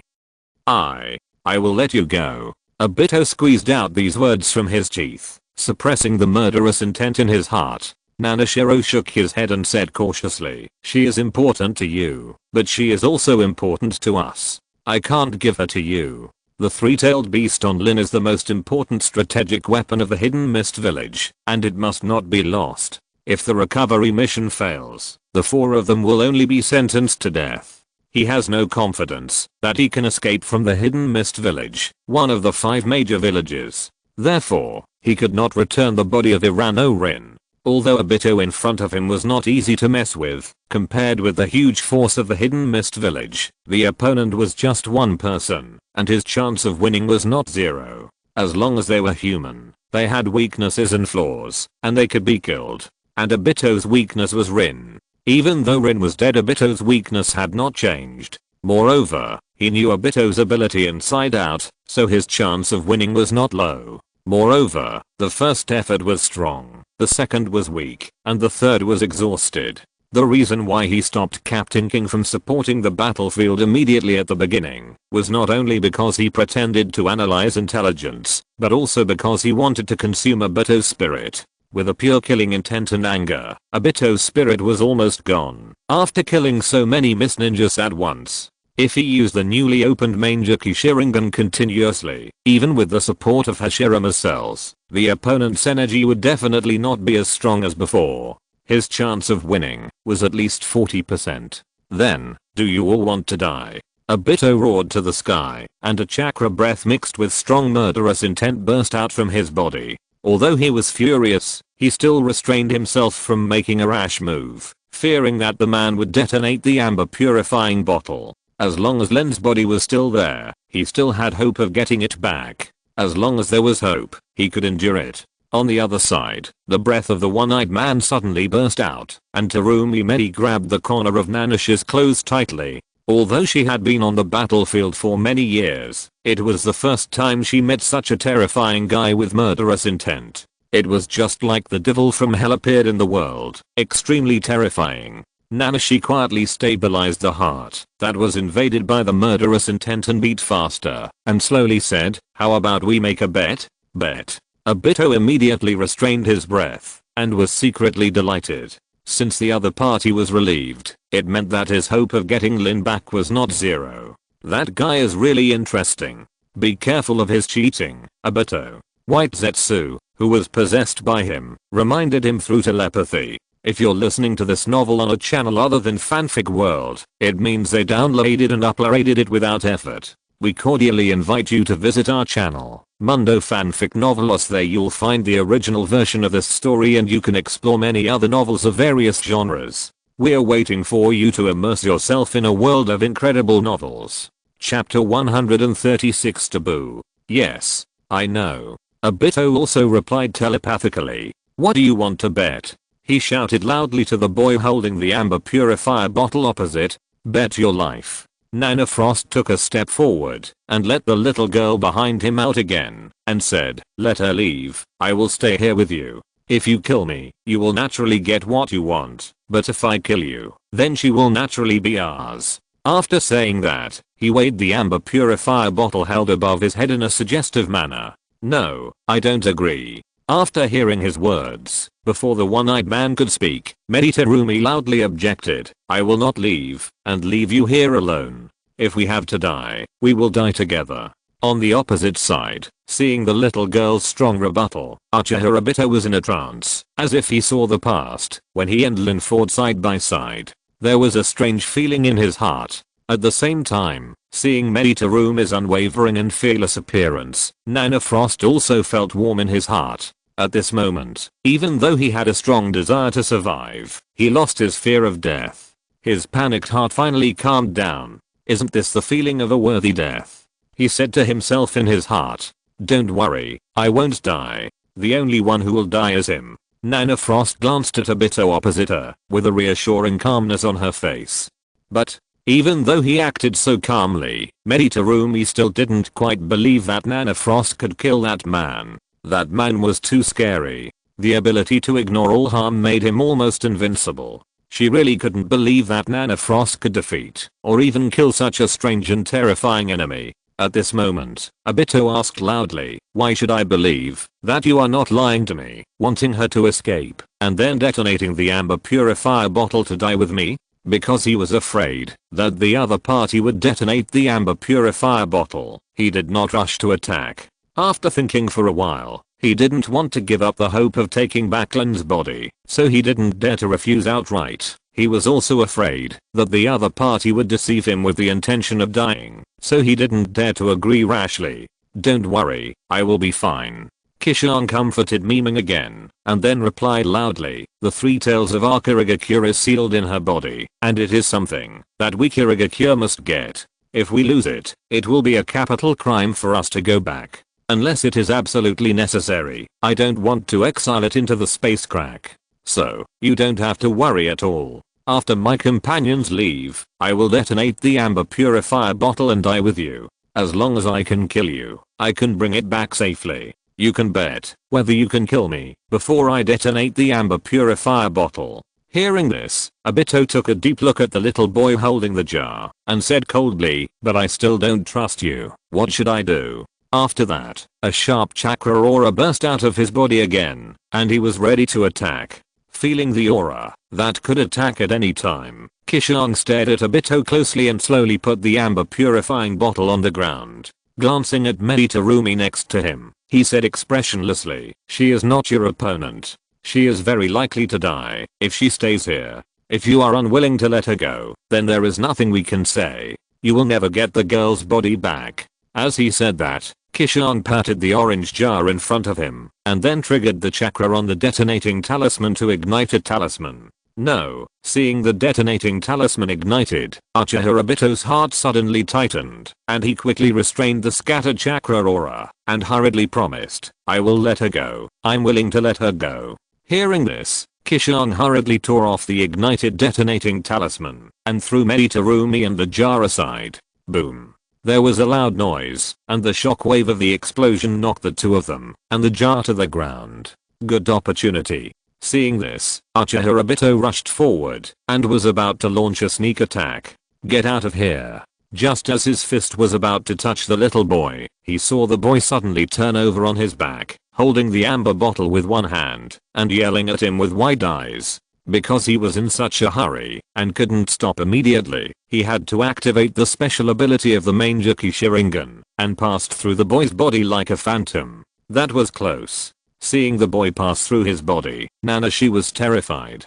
If his movements were half a beat slower, he might really die in Obito's hands. Originally, he ignited the detonating talisman to increase Obito's psychological pressure and agree to his conditions. Unexpectedly, the detonating talisman exploded too quickly, and it almost backfired and became his own death talisman. Fortunately, he was cautious enough to only ignite one. If he had ignited one or two more, he would really be dead. "Are you okay?" Meditarumi, who was suddenly pounced on by him, did not bother to check her own injuries and hurriedly climbed up, helped him up, and asked with concern, "I'm fine." Standing firmly on her feet, carefully guarding against Obito who had just attacked her once, Nana Frost replied nonchalantly, "But your mouth is bleeding." Meditarumi was very anxious. "Really?" Nana Frost wiped the corner of her mouth with the back of her hand doubtfully. Because of the fall just now, there was a lot of blood on her fingers and palms, leaving only the back of her hand relatively clean. Then, he saw a blood mark on the back of his hand that was originally clean. He pursed his lips again, noticing a hint of saltiness, and smiled. "It should be that when I fell just now, I happened to break my lip.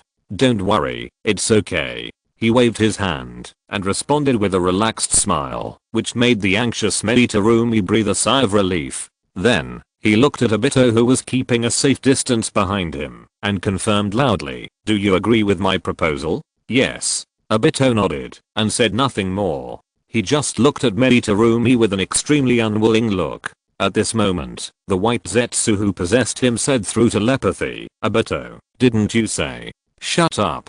I know what I'm doing." In his heart, Obito interrupted White Zetsu's words very angrily. He knew what White Zetsu was going to say, but he couldn't. He wanted to kill all the mist ninjas here, but he wanted to take back Lin's body more. Nothing is more important than Lin. Seeing that he really agreed, Nana Frost finally breathed a sigh of relief, and then pretended to be relaxed, and said to him, "Give me a little time to tell my last words. It should be okay." Obito didn't say a word, but nodded helplessly. Then, Qishuang turned back to Mediming and said, "Leave now and see if the captain and the other two are still breathing. If they are still breathing, cut off the wooden thorns on their bodies and take them away.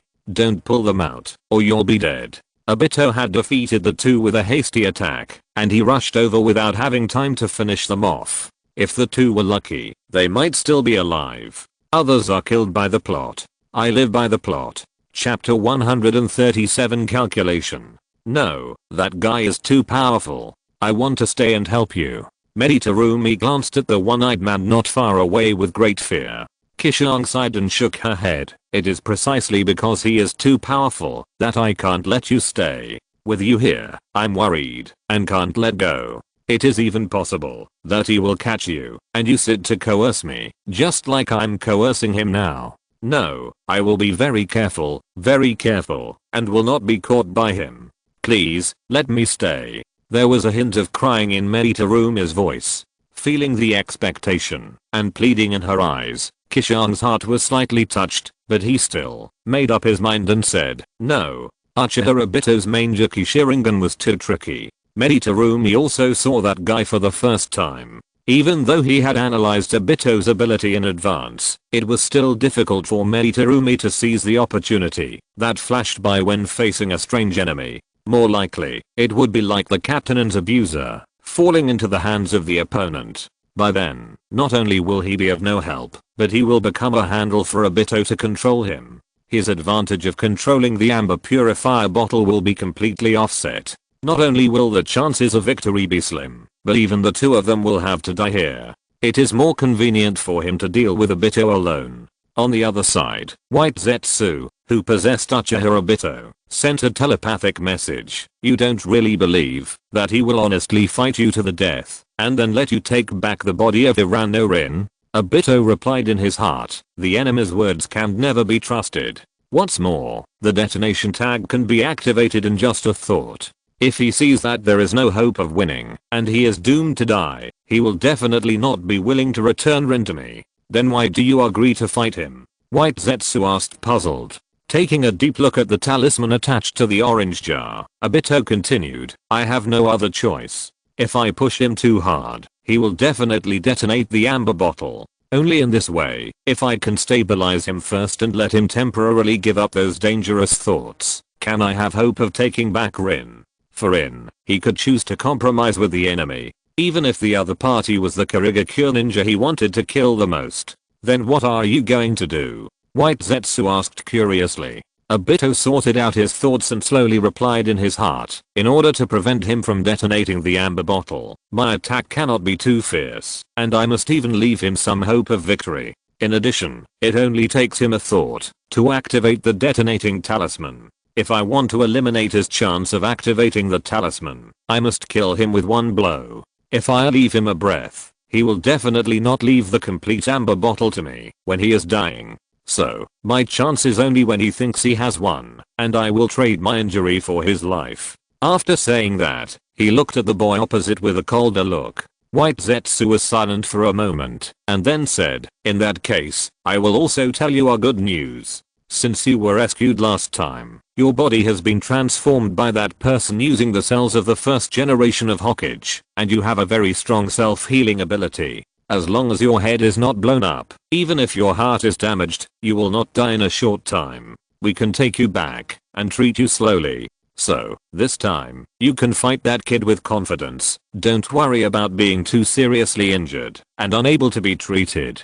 Hearing this news, Obito was very excited. Really? That's great. With such a body, he is fully confident that he can exchange his injuries for his life and completely kill that hateful guy. On the other side, being rejected by Nanashi again, Terumi wiped away tears and begged, really? Is it really impossible? Nanashi shook her head and said solemnly, you should leave here. Go and see how the captain and the other two are doing. As he said, he gestured to the place where King and the other fell to the ground. But, don't worry. Before she could finish her words, Qishuang interrupted again, the one who survived must be me. Seeing that the little girl was hesitant to speak, he smiled and said, if I really died, wouldn't you want to avenge me? Hearing this, Terumi hurriedly argued, nonsense, you won't die, you said you won't die. That's it. Qishuang smiled knowingly, shrugged and said, you believe I won't die, so what else is there to worry about? But, seeing that she wanted to say more, Qishuang waved his hand and sent her away. Okay, go. Don't keep people waiting too long. After that, he jokingly glanced at Uchiha Obito who had been motionless on the opposite side. Remember to take a detour and don't pass by that guy. Then he added another sentence. Seeing that he was determined and unshakable, Terumi had no choice but to take the first step reluctantly with tears in her eyes. When that step was fully implemented, her heart, which was in a state of panic because of the separation, settled down again. If you really die, I will definitely search all over the world to drag that guy out and kill him. She suddenly turned her head and said to Nanashi, you won't have that chance. Nanashi replied with a smile. Then, Terumi took a deep look at the motionless one-eyed man, as if she wanted to engrave the other's appearance firmly in her heart, and then quickly left and disappeared into the thorn bush. Now, can our bed begin? Seeing the figure of the mist ninja girl disappear in the bush, Obito asked impatiently. Yes. It's okay. Qishuang nodded and then quickly formed a seal, and when the chakra was dispersed from the major acupoints of the body into the air, it transformed the nature of water. Water style, mist hidden technique. Then, a thick white fog visible to the naked eye slowly emerged from his body and spread around at a very fast speed. In just a moment, it completely enveloped the area of 20 meters. Looking around, it was all foggy, giving people the feeling of suddenly arriving at a sea of clouds in the sky. That kid is quite capable. He blocked your vision with one move. In Obito's heart, White Zetsu gloated. There is no doubt that this is a deliberate means used by the opponent to restrict the Sharingan. The abilities of the Uchiha clan are all concentrated in the pair of Sharingan. Without the advantage of the Sharingan, their combat effectiveness will be greatly reduced. So what? Obito stood still and replied disdainfully in his heart, even so, he still can't hurt me who is protected by this Mangeki Sharingan. Then, there was a sound of breaking through the air behind him. Whoosh, whoosh. He turned his head and saw something shooting out from the thick fog. When the inexplicable thing was less than 2 meters away, he could see clearly that it was 3 kunai. Tap, tap, tap. He did not make any evasive movement, and the 3 kunai did not hurt him at all. They simply passed through his body without any delay and hit a corpse next to him. Chapter 138 Opportunity to Win. If that's all, you can't hurt me at all. Glancing at the thick fog, Obito sneered unceremoniously. I'll give you the same sentence. A cold voice came from the thick fog. Obito tried to find its source, but found that the voice was vague, and he couldn't make any sense of it. You have been keeping yourself in this weird state. Although I can't do anything to you, you can't hurt me at all. Before he finished speaking, Obito felt a gust of wind coming from behind him. Turning his head, he saw that the Mist Ninja boy was holding a kunai and had stabbed up. Obito, who was unable to dodge, was immediately stabbed by Nanashi's kunai. Without any surprise, Nanashi didn't feel any force from the kunai. Then, his arm, shoulder, and head passed through Obito's body one by one.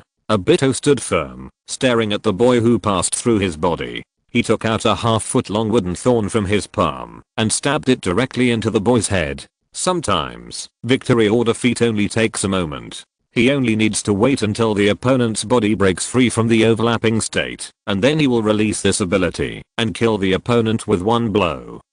Just when his wooden thorn was less than 2 inches away from the opponent's head, the opponent suddenly stopped moving and was stuck in a state of overlap with his body. As a last resort, he did not dare to release the power of the Mangeki Sharingan and could only let his wooden thorn penetrate into the opponent's head, but it did not have any effect at all. Turning his head, he saw a wooden thorn and an arm suddenly popping out of his face. Qishuang sneered and said, "Didn't I tell you? When you keep yourself in this state, where no one can hurt you, you can't hurt others either. If you want to kill me, you must first get rid of this state, and be prepared to be killed by me." Hearing his mocking tone, Obito snorted coldly, without saying much, and immediately stepped back a few steps, to get rid of the state of overlapping his body with the other person. At the moment when the two of them broke away from the overlap, he lifted his own hollow state, and turned his right arm into a cluster of sharp wooden thorns, and stabbed directly at the boy in front of him. Sensing the attack behind him, Qishuang immediately rolled over without caring about the blood and limbs on the ground, avoiding Obito's counterattack. Boom. The cluster of wooden thorns was like a giant python, piercing into the ground with a bang, shaking blood and splashing, and completely soaking Qishuang's blood-stained clothes. After failing to hit the target, Obito pulled his right arm out from the other end of the wooden spike, and then quickly broke off 2 branches from the right half of his body, and threw them like javelins, directly at the boy, who had just climbed up from the ground. Water style, water formation pillar. Seeing that there was no escape, Nanashiro immediately formed a seal, gathered chakra into his mouth, and transformed the nature of water, and then suddenly spurted out a high-pressure water column that spread outward. The 2 branches that were like javelins, after struggling tenaciously for a moment under the pressure of the water column, were still helplessly broken back by the impact, and under the pressure of the water, they crashed into their own caster. Uchiha Obito did not dodge or avoid, and rushed straight up to meet the water column. The fierce water column passed through his body without stopping him at all. HMPH. Seeing this, Qishuang immediately stopped spitting out the water column and did not continue to waste his chakra. Instead, he quickly took out a kunai from the ninja bag on his waist and rushed towards Uchiha Obito, ready to fight him in close combat. Although it is very dangerous to fight him in close combat, there is no other way. If you want to take it, you must first fight it. In a long-range confrontation, both sides can easily avoid each other's attacks, not to mention that Obito also has the ability to avoid damage and can avoid his attacks at any time. It can be said that in a long-range battle, he has no advantage at all. Only in close combat, if he gives Obito the opportunity to hurt him and lures Obito to release his ability to hollow. Taking advantage of the moment when the opponent is focused on attacking, he will have the opportunity to turn defeat into victory. Just like the time when Minato Namikaze fought against Obito, only by giving Obito the opportunity to release his ability to hollow attack, he will have the opportunity to really hurt Obito and cause effective damage. On the other side, Meditarumi, who passed through the thorn bushes, soon found Ao and Zabuza in a pool of blood. The two were seen lying on the ground, motionless, with wooden thorns piercing their abdomens, their clothes stained red with blood. "Captain, Captain." She shook the masked young man's shoulders desperately. Hiss, cough cough, as if the wound was pulled by her shaking. King gasped in pain, coughed a few times, and then slowly opened her eyes. Cough cough. Seeing the little girl in front of her, King was obviously a little excited. Just as she was about to say something, the injury in her abdomen was affected again, and she coughed up a few mouthfuls of blood in pain. "Be careful." Seeing the captain coughing up a few mouthfuls of blood again, Terumi Medi was anxious, but she had no choice. After all, she was not a medical ninja. Facing such a serious injury, she really didn't know how to deal with it. In the end, she had to change the captain to a more comfortable position. Qishuang, where is it? Seeing that she was the only one, King asked weakly. Hearing this, Meditarumi sniffed and said with red eyes, "He's over there, fighting with that one-eyed mysterious man." As she said this, she looked back, but she couldn't see the battle between the two. On the other side of the thorn bush, there was only a vast white fog. Seeing her sad face, King comforted her weakly. "Don't worry. Qishuang never does anything that he's not sure of. Don't worry." Although he himself didn't quite believe that Qishuang could defeat that weird guy, he still had to comfort Meditarumi like this. Then, he glanced at another boy who was stabbed by a wooden thorn not far away, and ordered, "You, go, see how Zabuza is doing." Hearing this, Meditarumi came back to her senses immediately. She was only concerned about the captain, and forgot about Zabuza. Learning from the lesson of waking up the captain with pain just now, she didn't choose to greet Zabuza directly with a big move this time, but first carefully tested the boy's breath. After finding that he was still breathing faintly, she excitedly shouted to King on the other side, "Captain, he is still alive, still alive. That's good." King breathed a sigh of relief and said, "You, move him to my side." It was also a kind of happiness to die with a comrade in the same team. As for the possibility of being rescued and continuing to live, he had never thought about it, because their injuries were too serious. Maybe Zabuza was inexperienced in combat, or for other reasons. Meditarumi noticed that the little boy's body was pierced by 3 wooden thorns, which was quite conspicuous compared to the lonely wooden thorn on the captain's body. Fortunately, the 3 wooden thorns avoided the vital points, so Zabuza did not die on the spot. Just as she was about to pull out the 3 wooden thorns that were in the way, so that it would be easier to move him to the other side, she suddenly remembered Qishuang's earlier instructions and immediately gave up the idea of pulling out the wooden thorns. He had no choice but to pick up a knife from the ground next to him and cut the 3 wooden spikes close to his body, and then carefully moved Zabuza to King's side.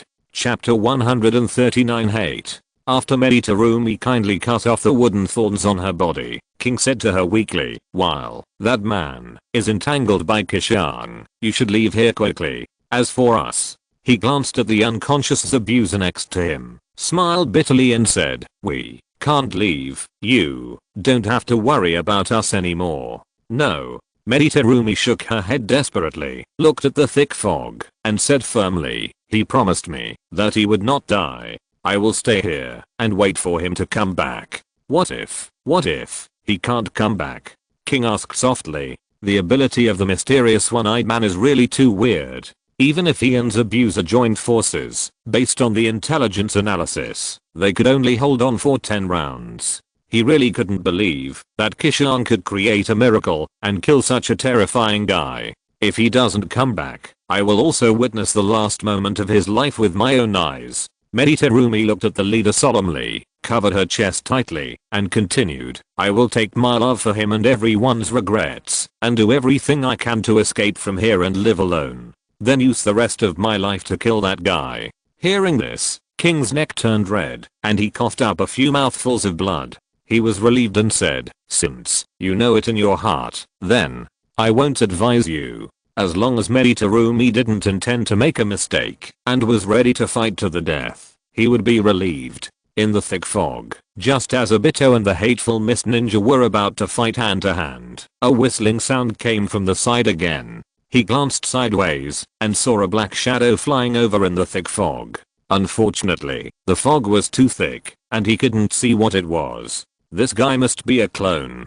That one is the real body. He wants to use the clone to induce me to attack and then take the opportunity to kill me. Looking at the mist ninja boy in front of him, he immediately had a guess in his heart. According to the thinking of ordinary people, they usually use clones to lure the enemy, and then the main body will deliver a fatal blow. In this way, the risk of luring the enemy will be borne by the clone, and the main body can directly reap the fruits of victory without too much danger. Okay, in this case, I'll give you this chance. Obito made a decision in his heart immediately. Only if he first sells a flaw and gives the opponent a chance to think he has one, can he get a chance to kill him with one blow. Because the moment the opponent thinks he has one is also the moment when the opponent's defense is the most relaxed. Then, he went forward and swung his fist at the enemy in front of him. Gently turning his head, Nana Frost avoided Obito's punch and at the same time slashed the kunai in his hand. In order to give the opponent a chance to attack, Obito did not activate his ability to become a virtual being, but chose to dodge sideways. At the moment when he dodges the opponent's attack, the black shadow and the thick fog also rushed into a distance of 2 meters around him. Until this time, he finally saw the true appearance of the black shadow. It was a large orange jar, the amber bottle, that contained Rin's body. How could it be this? He lost his mind when he saw the amber bottle and even forgot that he was still fighting with someone. He subconsciously reached out to the jar. Rin, I'm here to pick you up. Just as he was full of hope and his fingers were about to touch the orange jar, ready to take Rin back to his arms, a sharp pain suddenly came from his waist, bringing him back to reality. It was Nana Frost who was close at hand and took advantage of the moment when he lost his mind to kick him out. Rin, Obito shouted out as he watched the orange jar getting farther and farther away from his fingertips. Unfortunately, no matter how hard he shouted, he couldn't use his voice to close the distance between the two. He could only watch the orange jar getting farther and farther away from him. On the spot, Nana Frost kicked Obito away and stopped the amber bottle and quickly formed a set of hand seals. Ice release, needle rain technique. After the transformation of the ice attribute, the chakra penetrated the body and quickly dispersed into the air. Then, under the guidance of the ice attribute chakra, the mist in the air condensed rapidly and then turned into 10 centimeter long needles suspended in the mist. Go. With a thought, he controlled the ice needles and immediately poured them down on Uchiha Obito, who had landed. Rustle. The ice needles were like a torrential rain, hitting the ground, covering the area within a 5-meter radius of Obito, leaving no room for escape.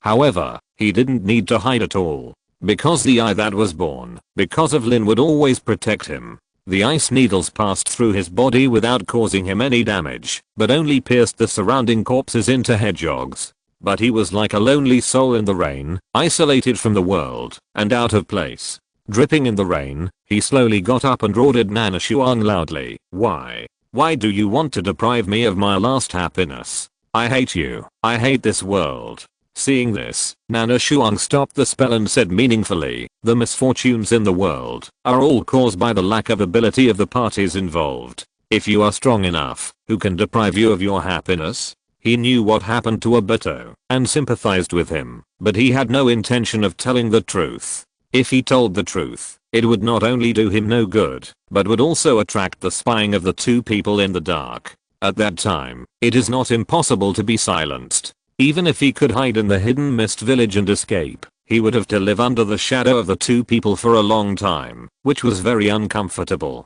He knew the pros and cons better than anyone else. The so-called disaster comes from the mouth. This is it. As if he didn't expect him to respond like this, Obito was stunned for a moment, always feeling that the other party was pointing at something, but he couldn't figure it out. At this moment, a burst of hurried footsteps came from the thick fog behind him. Turning his head, he saw another identical Mist Ninja boy, holding a kunai, and stabbing at his back. This must be the real one. He immediately made a judgment in his mind, because he believed that the one that appeared first was a clone to lure the enemy. The one that appeared later must be the real one.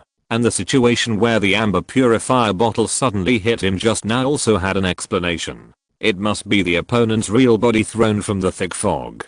Then, pinching a sharp wooden thorn protruding from his palm, he turned and pounced on the person behind him. At the same time, another Nanashiro standing next to the amber purifier bottle quickly formed a set of complicated hand seals. A chakra energy ball with a chill in his hand turned from virtual to real, and then from real to virtual, and quickly dissipated in the air. Above Uchiha Obito's head, a crystal rain of ice needles formed again. Chapter 140 Despair. Glancing at the ice needles that were barely visible in the mist less than a meter above his head, Obito's heart was clear.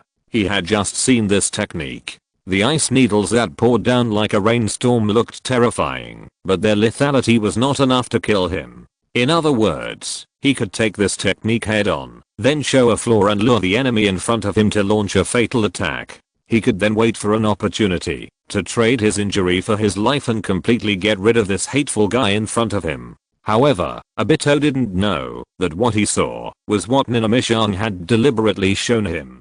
The ice needles were crystal clear and still suspended in the mist. If Nanamishan hadn't deliberately condensed them less than a meter above his head, how could he have seen the ice needles in the thick mist? The rhythm of the battle had long been out of his control. Then, Obito strengthened his confidence, clenched the wooden spikes, and poked the Mist Ninja boy who was approaching him. Click. Nanashi, who was close to him, slightly turned sideways to avoid the wooden thorns, and then attacked Obito's chest with the kunai in his hand. Unexpectedly, the attack was blocked by the branches that suddenly grew on the right half of his body. At the moment, when the two entities came into contact, the ice needles in the air suddenly shot down. It was Nanashi, who was guarding the amber bottle on the other side of the thick fog, who seized the opportunity to launch the technique. He knew very well that Obito would only show his entity when launching an attack or parrying in real time. The fact that he could use the branches to grow to block his kunai meant that Obito had materialized at this moment. Tap, tap, tap. The muffled sound of ice needles piercing through the muscles came.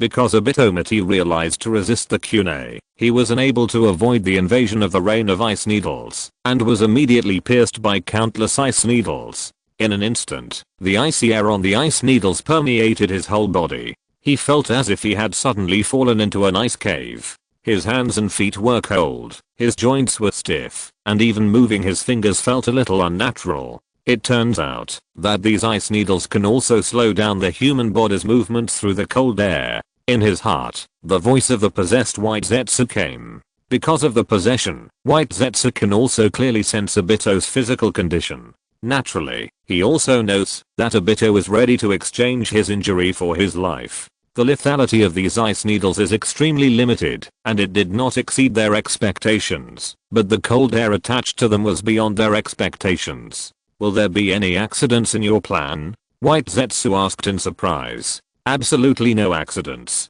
Obito replied in his heart with a solemn oath, and then opened his arms to the boy in front of him, while resisting the attack of the ice needles.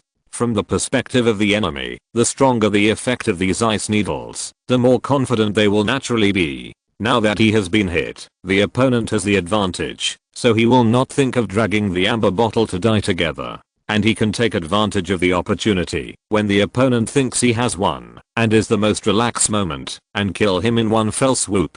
On the other side, although Nanashi had tried his best to control the shooting coverage of the ice needles, the other self who was fighting with Obito was too close to him, and it was impossible to avoid the attack of the ice needles. He was immediately hit by a lot of ice needles. Although he was the caster, the effect after being hit was no different from that of the enemy. The cold air attached to the ice needles immediately slowed down his movements. After finally pulling the kunai out of Obito's branch, Nanashi was immediately hugged by Obito. "Die, you damn guy." The cold voice came from Obito's swirling head. Even though Nanashi couldn't see his real face hidden inside, he could still imagine Obito's twisted expression as he wanted to kill him as soon as possible. Would release. Giant tree strangling at this moment. Obito activated the would release chakra to stimulate the lignification of the right half of his body, and the rough and huge wooden roots suddenly grew wildly from the right half of his body. Like an uncontrolled torrent, it overflowed the riverbank and was out of control, immediately enveloping the boy in his arms. Just when he activated the would release, the ice needles in the air stopped shooting. Nana Frost, who was standing next to the amber purifier bottle, snapped her fingers. The ice needles inserted into Obito's body were like hungry beasts baring their fangs. In an instant, the ice needles shattered, and after a moment of muscle swelling, clusters of ice flowers with red blood beads grew all over Obito's body. The pain of his muscles being torn apart made him scream out. Even so, he still gritted his teeth and tried his best to promote the transformation of wood release chakra to promote the growth of wooden roots, wanting to strangle the mist ninja wrapped in the bushes. As long as he strangled the man's body, he would win. Bang! In an instant, the mist ninja boy squeezed in the bushes was completely crushed into pieces by the growth force of the wooden roots. However, Obito did not see the expected bloody scene. There were only ice chips flying everywhere. Ice clone. Seeing this scene, he subconsciously stopped the would release ninjutsu. Until now, how could he not understand that what he had deliberately killed was just someone else's clone, and the guy he identified as a bait clone at the beginning was the real body. At this moment, the joy of strangling the enemy and taking back his lover disappeared, and instead, there was an indescribable loss and regret. In the tingling feeling that surged like a tide all over his body, his legs softened, and he fell to the ground involuntarily. He was too badly injured. The muscles in his body were devastated and could no longer support him to stand. At this moment, he even found it extremely difficult to move a finger. What's more terrible is that along with the collapse of his body, the last ray of faith in his heart also collapsed. He has lost the hope of taking back Rin, and he may even die here. At the same time, seeing Obito fall, Nana Frost, who was guarding the amber bottle, finally breathed a sigh of relief. With the effect of the heavy rain ice skill, even if Obito had the recovery ability of Hashirama's cells, it would be impossible for him to recover from the injury that almost paralyzed his whole body in a short time. The overall situation has been decided. He is not a strong physical athlete, nor does he have the ability to kill him with one blow with physical skills. Therefore, from the beginning, he did not expect to use physical skills to finish Obito. His physical attack was just to induce Obito to materialize to attack or defend, and then create an opportunity to use ninjutsu to hit the opponent. In order to make his heavy rain ice kill completely hit Obito, he deliberately used a needle rain technique first to confuse the opponent and make him think it's just so. Then dispel Obito's concerns and let him confidently resist this technique. The only risk is that close range attacks, to guide Obito to materialize, will also put himself in danger. The experience of the clone also happened to confirm his guess. If he hadn't deliberately switched the order of appearance of his clone and his real body, causing Obito to misjudge, the outcome would have been hard to predict. Chapter 141 Distance. It seems that my tactics are a little bit better than your ability. Looking at the fallen Obito, Nanashi pinched her thumb and index finger and snapped her fingers. Snap. The sound of the fingers rubbing spread to the surroundings in the form of invisible ripples, and as the ripples spread, the surrounding thick fog quickly dissipated. In just a moment, the overwhelming fog disappeared without a trace. Then, Nanashi took out a kunai from her ninja bag and walked towards Obito on the ground. The dissipation of the fog did not hide from Meditarumi on the other side. She was always paying attention to the battlefield over there. Even though the fog was shrouded and she couldn't see the truth inside, she still tried her best to stare at the pure white mist. Because she knew that, as long as the mist changed, it meant that the battle inside had a result. And now the fog has dissipated. Either Nanashi killed the enemy, or the enemy killed Nanashi. Then, she held her breath, tensed her nerves, and stared at the dispersing mist. A blurry figure gradually became clear, while the other had disappeared.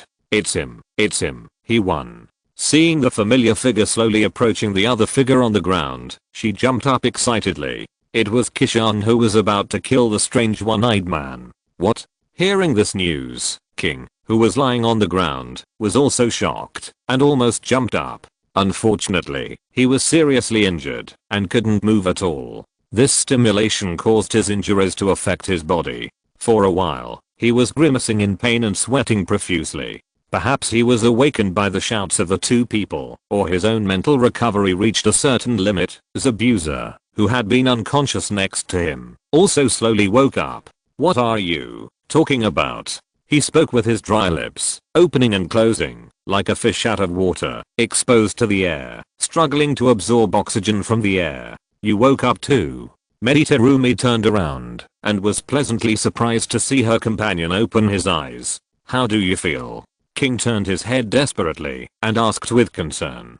Zabuza shook his head gently and said weakly, I won't die for now, but I will die soon. The sudden outburst of the one-eyed mysterious man caught him off guard. Even though he had tried his best to dodge, he was still hit by 3 wooden thorns. His 2 shoulders were pierced, and his abdomen was severely injured.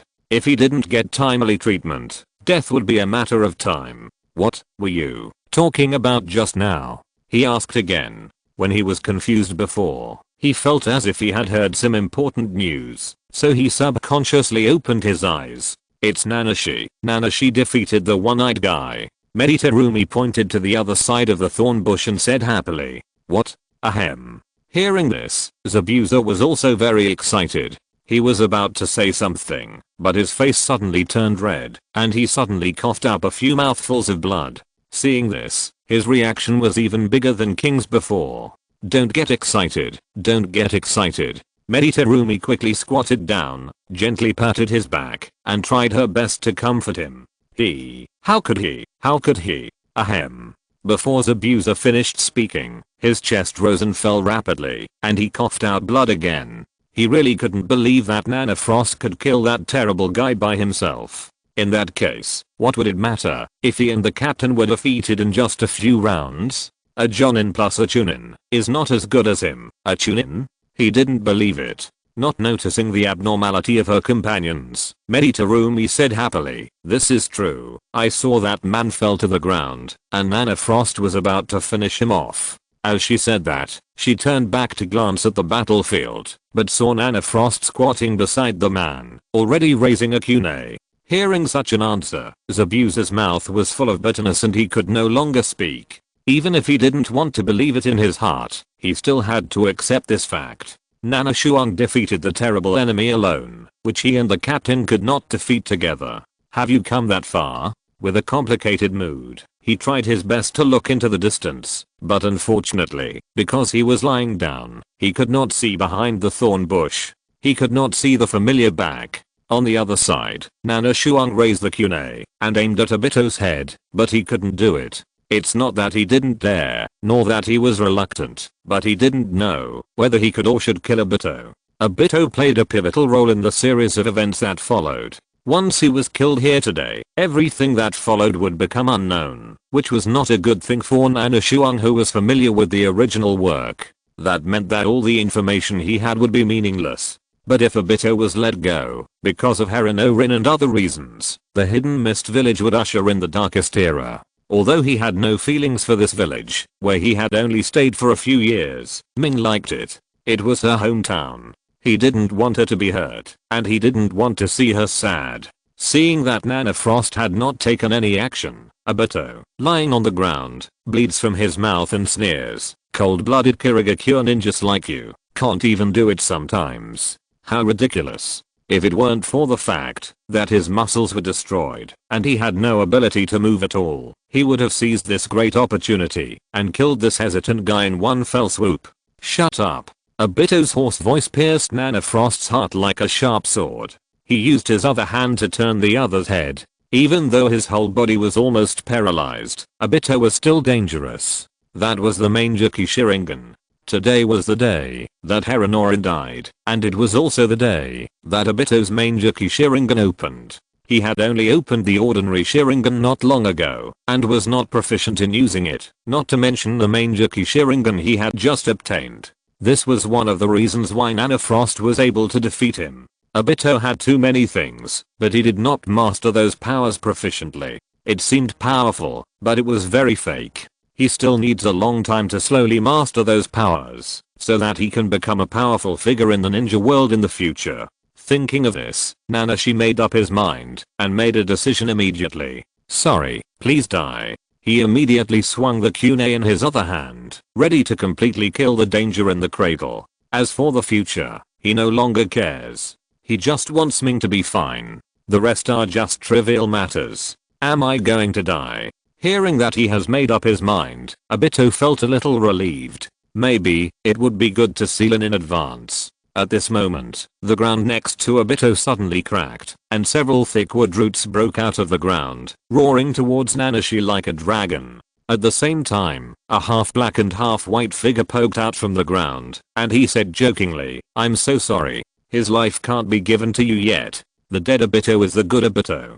Chapter 142 Regret. Without thinking too much, Qishuang gave up the idea of killing Obito and dodged immediately. The thick tree roots like several dragons turned over Obito's body and slammed into the place where he had just landed, smashing the surrounding limbs and the ground into pieces. The red and brown were completely blended together, and it was impossible to tell which was flesh and which was mud.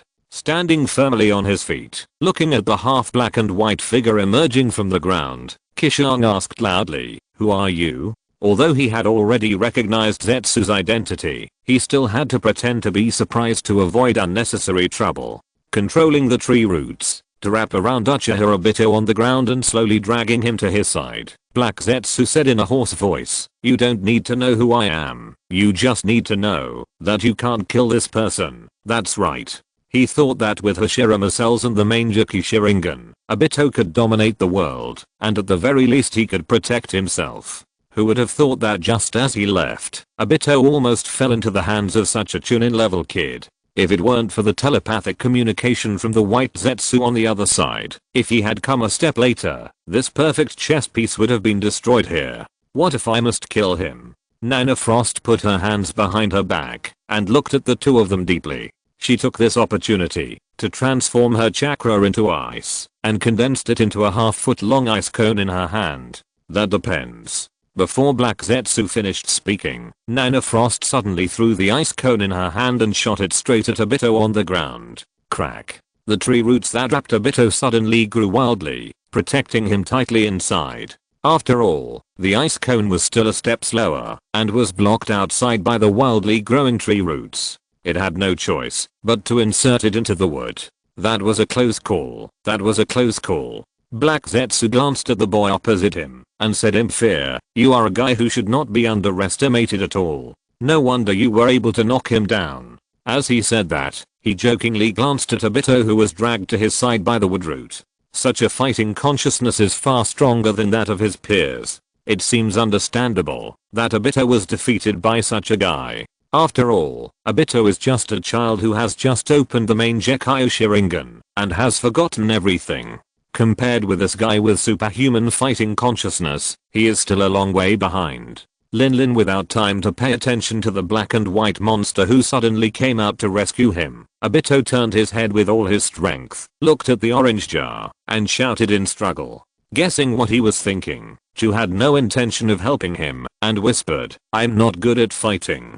It's already very strenuous just to take you away, and I really don't have the extra strength to help you take that thing back. You should figure it out yourself later." However, Obito couldn't care less, and just looked at the orange jar, and shouted at the top of his lungs, "Lin." At the same time, a chakra ball with a chill in Nana Frost's hand quickly dissipated, and above Ju, a dense patch of ice needles appeared out of thin air within a radius of 5 meters. Ice release. Heavy rain of ice killing with a thought. Nana Frost controlled countless ice needles to pour down. Through telepathy, he learned from the white Zetsu on Obito's body the dangers of those ice needles, and Black Zetsu had no intention of taking them head on. Originally, he was not good at fighting. Facing such dangerous ice needles, he had no intention of getting entangled. I hope we have a chance to meet again, Kit. After taking a deep look at the mist ninja boy opposite, Black Zetsu dragged Obito's miserable body and sank to the bottom in an instant.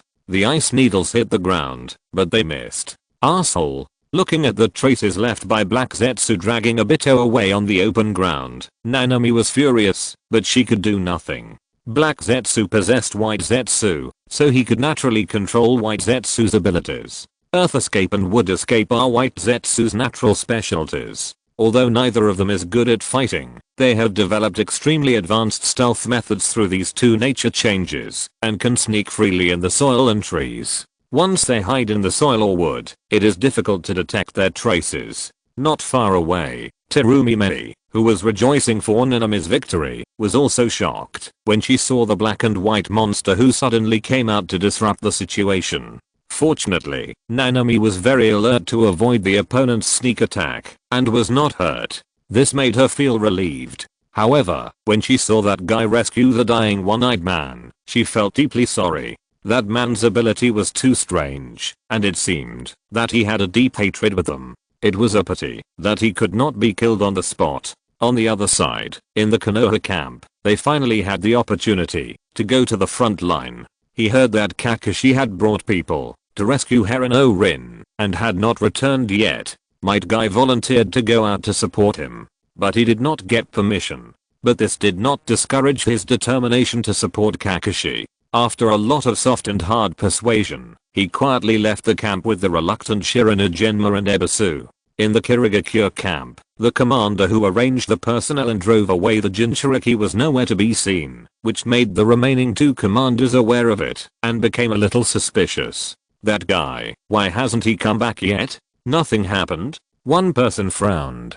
Even if he likes to play, he shouldn't play for so long, right? He added. I don't know why, but since he disappeared, I felt something is wrong, said another person with a little concern. After hearing his words, the commander in front had an idea and clapped his hands. Suddenly, two more Mist Village Anbu appeared in the tent. What do you want, sir? The two asked with their heads down. Go to the intelligence department and ask if there is anything unusual in the expulsion of the Jinchuriki, the commander in front solemnly ordered. Yes. Then, the tent door floated up, and the two disappeared in the tent like the wind. What are you doing? The commander in the back asked in surprise after the two left. The commander in the front said solemnly, he arranged the personnel to expel the Jinchuriki, and now he has disappeared again. I'm afraid something went wrong, so it's better to send someone to investigate. That's right. The commander in the back nodded and said, the tailed beast is a serious matter, and must not be lost. Not long after, the two Mist Village Anbu came back. What's the situation? The commander in the front asked anxiously. Report to the two adults. All the Mist ninjas who were on a mission to expel the Jinchuriki have lost contact. One person hurriedly replied.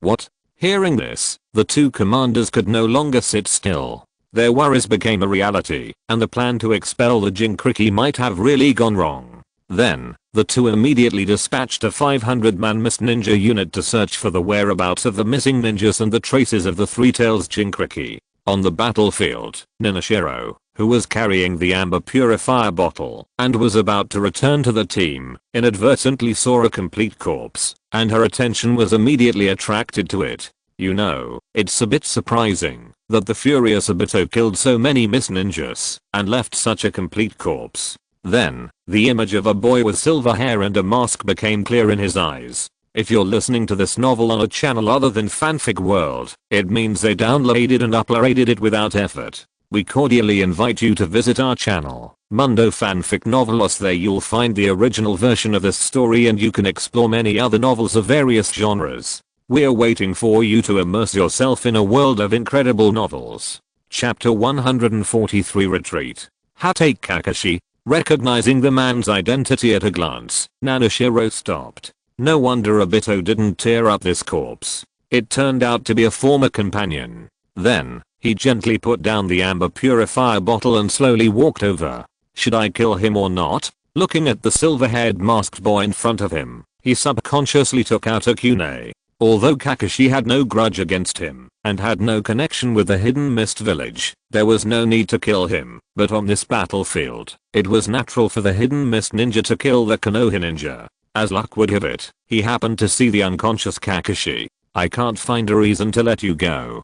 Take 50-50. Looking at the unconscious boy, Nanashiro shook his head and sighed. If he hadn't noticed it at the beginning, it would be fine. But now that he has seen it, there is nothing to say. Then, he aimed the tip of the kunai at Kakashi's head and stabbed it in one breath. Whoosh! At this moment, a sound of breaking air came from the left side. When he looked up, he saw two shurikens shooting at him. If he insisted on attacking Kakashi, he would definitely be injured by these two shurikens. As a last resort, he immediately gave up the idea of killing Kakashi and used the kunai in his hand to knock down the two shurikens. Then, two boys wearing Konoha forehead protectors appeared in his sight and rushed up in a hurry. Who are you? Just as he was about to ask, there was another sound of hurried footsteps approaching quickly from the right. Nanami, be careful. At the same time, Meditarumi on the other side also saw the scene of two groups of people attacking Nanami from both sides, but her warning was a little late. Konoha whirlwind accompanied by an extremely excited childish voice. A strong wind blew from Nanami's right side. He instinctively turned his head and saw a boy with thick eyebrows and big eyes, sweeping his leg in the air. Without time to think too much, he immediately crossed his arms in front of his face to protect the vital part of his head. Boom. An extremely heavy force hit him. The ground beneath his feet had already become quite loose after Obito's rampage. Under this heavy force, Qishuang crushed the ground and could not keep his balance. He was pushed backwards involuntarily, but the matter did not end there. Boom. At the moment when the first force just subsided, another stronger force hit his arm. It was the boy with thick eyebrows and big eyes who turned over and kicked the second leg in the air after the first leg swept across. He instantly delivered two consecutive horizontal kicks. Qishuang, who was still in the momentum, could no longer keep his balance when facing this sudden second force and was directly swept and kicked away. And the direction he flew was exactly the direction where the two Konoha boys on the left were coming from.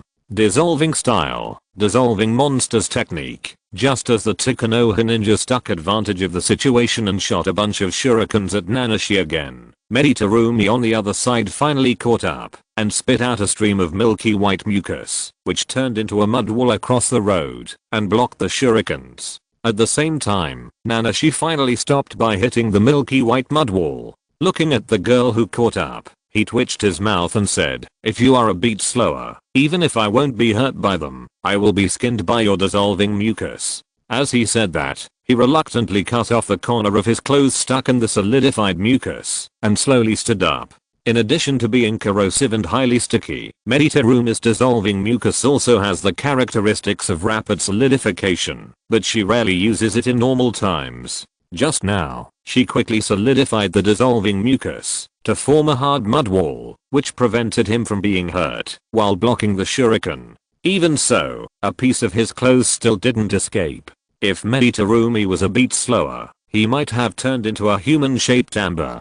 Rushing to his side quickly and taking a defensive stance back to back, Meditarumi pouted and said unconvincedly, "It's just a piece of clothing. What's the big deal?" Seeing her indifferent attitude, Qishuang had no choice but to complain. But the most important thing now was to meet the enemy. Unexpectedly, the two Konoha ninjas who attacked from the left side immediately abandoned the two of them after seeing Meditarumi join the battle and rushed directly to the side of the boy with thick eyebrows and big eyes, protecting Kakashi behind him. At the same time, Qishuang, who was able to catch her breath, finally saw the faces of the three people and recognized their identities. It was Might Guy who had just kicked him back with two consecutive kicks, and the other two were the other party's companions, Shiranojinma and Ebisu. Taking advantage of the fact that the three had no intention of attacking for the time being, Qishuang hurriedly took back the amber purifier bottle. The three-tailed beast in the amber bottle is the core of their mission this time.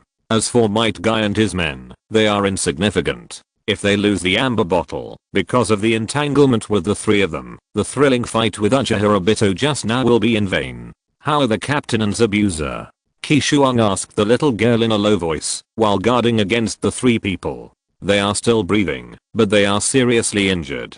Terumi Mei replied frustratedly. Looking at the three people on the opposite side, Qishuang said helplessly, in this case, let's retreat for the time being. At this moment, the two leaders of the King team urgently need medical treatment. Without Uchiha interception, he didn't want to cause trouble and continue to entangle here, delaying the treatment of the two. Then, he winked at Terumi Mei, and they retreated carefully while guarding against the opposite people. Seeing that the two of them had no intention of attacking, the nervous Shiranogenma and the other two were also relieved and did not come up to find trouble. The battlefield full of broken limbs and blood had already frightened them. If they were not in a hurry to save Kakashi, they would not have the courage to take action. Seeing that the other party was about to leave, they naturally breathed a sigh of relief and were secretly happy. Kakashi, K, who was protected by two companions behind him, helped Kakashi up from the pool of blood and shouted anxiously. Seeing the silver-haired masked boy covered in blood, he was a little worried. After a rough inspection, he found that Kakashi had no obvious external injuries. He finally breathed a sigh of relief. As if hearing his shout, Kakashi slowly opened his eyes. The image of a boy with thick eyebrows and big eyes came into view, and Kakashi shouted subconsciously, "Are you okay?" Seeing his weak appearance, Might Guy hurriedly asked. Seeing that the other party was extremely weak and there was no obvious injury on him, he had to ask him personally. "I'm fine, but my head and eyes hurt so much." Kakashi covered his left eye and said hoarsely. Suddenly, he seemed to remember something and asked hurriedly, "Where's Lin? Have you seen Lin?" As he said that, he suddenly broke free from Might Guy's arms and looked around, only to see that the battlefield had been dyed bloody. The corpses were scattered all over the ground. It was horrible to look at, like a living hell. "What's going on?" he asked Guy in horror. Chapter 144 Missing. "Didn't you do it?" K asked in surprise with a watermelon-headed face. Seeing Kakashi's frightened look, Shiranogenma and the others also showed doubtful expressions. "No, it was definitely not me." Kakashi covered his left eye, shook his head, and said firmly, "I had a big fight with a group of mist ninjas before, and then used a Chidori." The voice stopped abruptly. He suddenly pushed away the people next to him, and frantically turned over the corpses around him. Lin, he shouted over and over again. But, he couldn't find that lovely face. Quickly holding down the silver-haired boy who suddenly lost his temper, K asked loudly, "Kakashi, what are you looking for?" Kakashi struggled to break free from K's hands, still stubbornly turning over the corpses, and said without turning his head, "Rin. I'm looking for Lin." K asked puzzledly, "Didn't you come here to save Lin on purpose? Why are you looking for Lin among these corpses?" Hearing this, Kakashi's body stiffened, turned his head mechanically, and said in tears, "I killed Lin. I used the Chidori that Obito helped me to kill Lin." "What?" Hearing this, the three people present were all stunned. Kakashi, who came here to save Lin, killed Lin. Then, Shiranogenma suddenly pulled out a kunai, pointed at Kakashi and shouted nervously, "How could you kill Lin?" At this moment, Kakashi, who killed his companion, was no longer worthy of his trust. Ebisu next to him also took out a kunai, and formed a horn with Genma, quietly surrounding Kakashi in the middle. Kakashi didn't answer, but just knelt on the blood-stained ground, looking like he was ready to surrender. Wait, this is too weird. Just as the two were about to fight, K stood in front of the silver-haired boy, and said loudly to the two, "Rin is Kakashi's only remaining companion. Why would he attack Lin for no reason? There must be something wrong. You can't do this to him. If there is anything, let's go back and talk. There are still a few mist ninjas here." As he said that, he glanced around, but saw that the two mist ninjas just now had disappeared. Where are they? He was surprised. They left a long time ago. Zuanjian rolled his eyes at K, who was slow to realize it, but he still didn't put down the kunai in his hand, and was on guard against Kakashi. "No matter what, you can't do anything to Kakashi." Kei still tightly protected Kakashi behind him and said to the two seriously, if there is anything, wait until we find Lin's body, then go back and report Kakashi's matter and let the people above deal with it. I absolutely won't allow you to do anything to Kakashi. Seeing his determination, Shiranui Genjin had no choice but to wink at Ebisu on the other side and put away his kunai. However, the eyes of the two of them looking at the silver-haired masked boy were still full of deep vigilance. Kei, a scum like me with my hands stained with the blood of my companions is not worth your protection. Kakashi, kneeling in the blood and mud, said to the boy in front of him with a wry smile. Turning around and giving a thumbs up, Kei showed two rows of silver teeth and comforted loudly, I believe you. You are definitely not the kind of bad person who kills your companions. It seemed that his comfort worked, and Kakashi's heavy heart was slightly relieved. Then, Might Guy and the other two suppressed their discomfort and helped Kakashi check everybody on the battlefield, but they could not find the body of Irano Rin. Finally, the four had to leave the battlefield, which was like hell, with blood and flesh scattered everywhere. On the other side, Nanashi and Terumi Medi took advantage of the fact that the Konoha people were not paying attention to them and quickly left the battlefield with a seriously injured Ao and Zabuza. Ahem. On the way, Ao, who was supported by Nanashi's clone, coughed up a few more mouthfuls of blood and his face became paler. It seems that the two of us are really going to die. Ao looked up at Zabuza who was supported by Terumi Medi and said weakly. He still had a little consciousness and was not completely unconscious, while Zabuza on the other side, because of his serious injuries, fell into a coma again after waking up once. It seems that he will not be able to hold on for much longer. Ming, stop. After hearing his words, Nanashi called out to the little girl, who was walking in the front and supporting Zabuza. Then, he and his clone stopped under a big tree with King. What's wrong? Terumi stopped on a tree trunk. Under the big tree, Nanashi put the amber purifying bottle on her back aside, turned around and shouted, bring Zabuza here. I have something to say. Can't we talk later? The captain and the others can't hold on any longer. Terumi kept complaining as she landed from the branch with Zabuza. Although she was very anxious and didn't know what Nanashi was going to do, she still carefully placed Zabuza next to the captain. It's precisely because the captain and the others are in urgent condition that I want you to stop, Nanashi said without looking back, while checking Zabuza's injuries. What's the use of stopping? You don't know medical ninjutsu, it's just a waste of time. Terumi kept chattering while hugging her arms. It's true that I don't know any medical ninjutsu, so I can't relieve the captain and the others' injuries, but considering their physical condition, I'm afraid they won't be able to hold on until we can get back to the camp. After checking Zabuza's injuries, Nanashiro shook her head and said, but I can try to buy them some time, let them hold on a little longer. Hearing this, Terumi Medi's eyes lit up, and she said happily, what do you want to do? Looking at the leader with a hint of anticipation on his face, Nanashiro said solemnly, under a certain low temperature state, the activity of human cells will be greatly reduced, and may even stop activity for a short time, but they will not die immediately. As long as they are released from the low temperature state within a limited time, they will be able to regain their activity. In theory, as long as I freeze your bodies, I can delay your death, and then bring you back to the camp as soon as possible for thawing and treatment, then everything will still be in time. It's just that I haven't tried this method of freezing and thawing, so I'm not sure of success. Captain, do you want to try? Hearing this, King nodded immediately, forced a smile and said, our physical condition can't hold on for much longer. Rather than dying on the way, I'd rather let you try. Ahem. He coughed twice, and the blood he coughed out almost dyed the clothes on his chest black. Okay. After getting permission, Qishuang breathed a sigh of relief, turned back to Miming and solemnly instructed, help me guard the surroundings. Don't let anyone disturb me.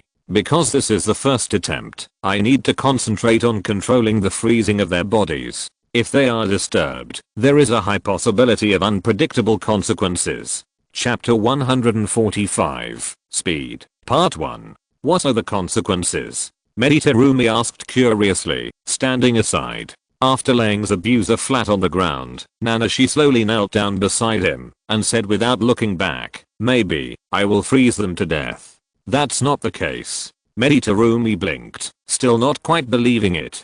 Taking a deep breath, Qishuang adjusted her mental state while explaining softly, "This method of freezing and prolonging life requires me to use ice escape to create cold air and carefully cool down their bodies from the inside out, every inch of muscle and every cell in an all-round way, so as to achieve the purpose of reducing their activity and prolonging their lifetime. But if the degree of cooling is not enough, it will stimulate the human body cells to increase their activity, to resist the cold air, and accelerate the exhaustion of their limited vitality. If the degree of cooling is too much, it will also freeze the human body cells, causing their injuries to worsen, which is not worth the loss. So, I need to concentrate on controlling my cold air and accurately grasp the cooling of their bodies. I can't be disturbed. Do you understand?" Oh, hearing this, Meditarumi responded with a vague understanding. Then, Qishuang placed her palm down and hung it above Zabuza's body, and then moved the chakra to her palm to transform the nature of ice, and then used the ice attribute chakra to create cold air and injected it into Zabuza's body below. On the other side, after estimating the time, the son of the third Raikage, AI, led the Kirigakure troops and quickly passed through the land of hot water and arrived at the border of the land of fire. However, they were intercepted by another Konoha troop at the border. "You, Kirigakure, are you going to start a war with Konoha?" A Konoha ninja with golden hair shouted loudly. "Brother, that guy looks a lot like the legendary Golden Flash." A sturdy man with 7 short swords on his back and a iron mark on his left shoulder said to AI in a slightly humorous singing voice. Staring closely at the blonde man opposite, AI frowned and said in a complicated tone, "It's him, no doubt." The blonde man who looked like a sunny boy was exactly the same as the photo of Minato Namikaze in the intelligence file of the Kirigakure. "What should I do, brother?" The sturdy man with the iron mark on his shoulder asked again. "Do I need to ask? B. Of course I will kill him." Before he finished speaking, a block of electricity burst out from AI's body, enveloping him in it, and then he turned into a stream of light and flew out. He thought he could catch Konoha off guard, but he didn't expect that they had already taken precautions. This means that, once the war starts, the losses of Kirigakure will be much greater than expected. But the Kirigakure troops have already arrived at the border of the land of fire. If he does nothing and retreats because his tracks are exposed, he is really unwilling. Not only will he not be able to report back, but he will also become a laughing stock of the other major countries. In any case, he has to give it a try first. You all stay here and don't move. Let me and my brother try the weight of that golden flash first. The sturdy man with the iron mark, who was about to follow, suddenly remembered something, turned back and gave a warning to the Kirigakure ninjas, and then left the army. Then, the Kirigakure ninjas who were about to rush in extinguished their fighting spirit and stayed where they were very obedient, but they still did not relax their defense against the people of Konoha. "I've heard that the Flying Thunder God technique is the fastest in the ninja world." AI, wrapped in lightning, rushed towards Minato Namikaze at an extremely fast speed and shouted, "Today I'm going to try. Is your Flying Thunder God faster, or is my thunder release faster?" The layer of lightning on his body was the reason why he dared to challenge Minato. It was a technique called lightning release chakra mode. In this technique state, he can use the electric current of thunder release to stimulate cell activity and nerve conduction, thereby improving physical function, thereby gaining speed and strength far beyond that of ordinary people. Seeing that there was no sign of a large-scale attack from the Kirigakure troops and only 2 people rushed up, Minato Namikaze breathed a sigh of relief. Because he was not sure whether Kirigakure would attack earlier, just to be on the safe side, and because people were still needed to guard the east and west lines, his troops did not bring too many people. At this moment, if they really faced a large-scale attack from Kirigakure, they would not be able to resist for long. Since the other party had no intention of launching a full-scale attack for the time being, he had no intention of actively provoking a war. "Everyone, retreat. Do not attack without my order." After giving this order, the figure that looked like lightning had already arrived in front of Minato. Boom. With a loud noise, the lightning slammed into Minato's foothold, and a brown dust curtain suddenly rose, covering everything inside. "The speed is really fast, but I wonder if your speed can be faster?" AI, who was surrounded by lightning, walked out of the dust curtain and said to the blonde man on the branch in the upper left corner, behind him. As the dust curtain dispersed, a deep pit with a diameter of 2 meters was revealed. That was the result of his attack just now. Your speed is not bad either. I think you should be the next Reikage who inherits the name of AI, right? Standing on the branch, looking at the bronze-skinned man below, Minato said meaningfully, such speed and strength are rare in the ninja world. Coupled with the lightning swirling around him, he easily recognized that it was the lightning chakra mode of the hidden cloud village. The only ones who knew this ninjutsu were the deceased third Reikage and his son. According to Konoha's intelligence investigation, the third Reikage's son has the highest chance of becoming the next Reikage of the hidden cloud village. Therefore, the opponent is likely to be the fourth Reikage. The man wrapped in electric current said, you can call me AI, but I'm not the Reikage of the hidden cloud village yet. Because I still need a merit as a step to the position of Reikage. As soon as he finished speaking, he stomped his feet lightly, and the ground suddenly collapsed, and he rushed towards the blonde man on the branch again. So, war is your way of gaining merit? Looking at the lightning rushing up, Minato asked in doubt. That's right. Rushing to the opponent in an instant, AI raised his palm to form a knife, and slashed at the blonde man on the branch. Unfortunately, Minato used the Flying Thunder God technique to move himself when the hand knife was about to hit him, avoiding the fatal blow. Snap. AI's hand knife passed through the afterimage and fell on the branch. With just one strike, the waist-thick branch that Minato had just landed on was split into 2 pieces. At the same time, the sturdy man with the iron mark on his shoulder also joined the battle. At the moment, when Minato moved and appeared, he pulled out a short knife from his back and threw it straight at him. Minato Namikaze, who had just moved through space and had not yet stood firmly, heard a sharp sound of breaking through the air. He instinctively turned his cheek and immediately felt a current cutting off his temple hair and brushing past his ear. Looking back, he saw a short knife piercing through a big tree and inserted into another tree trunk behind it. The encounter between Minato and AI was slightly modified. Chapter 146, Speed, Part 2. Then it should be that the lightning escape technique increased the speed and penetration of the short sword, right? Minato thought as he looked at the hole on the tree trunk.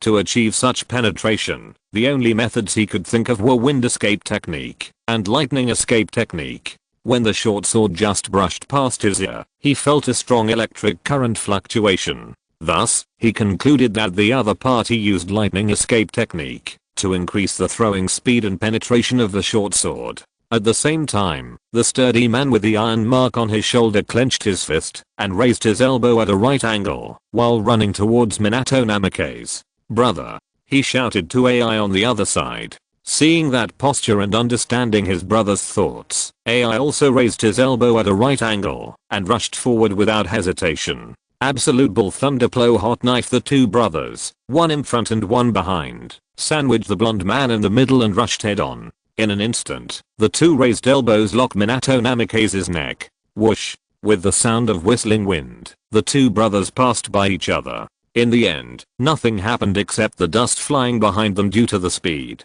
Namikaze Minato, who was supposed to be beheaded by them, used the Flying Thunder God technique to escape at the critical moment. It was close. It was close. I almost got beheaded. Standing on the branch, looking at the 2 brothers who passed by each other below, Minato subconsciously touched his neck. If he was slower, I'm afraid he would become a corpse on the ground. Then, he persuaded AI, war will only bring misfortune to the people. You shouldn't become the Reikage with such achievements. He wanted to use this to dispel AI's idea of attacking the land of fire. Turning slowly with a flash of lightning, AI looked at the blonde man on the tree and said, the people of the land of lightning have never been afraid of war. They will fight for what they want with their blood and sweat. If you want to convince me, you must first defeat me. The loser has never been qualified to negotiate. Hearing this, Minato's face tightened, and he said solemnly, in that case, don't blame me for being rude.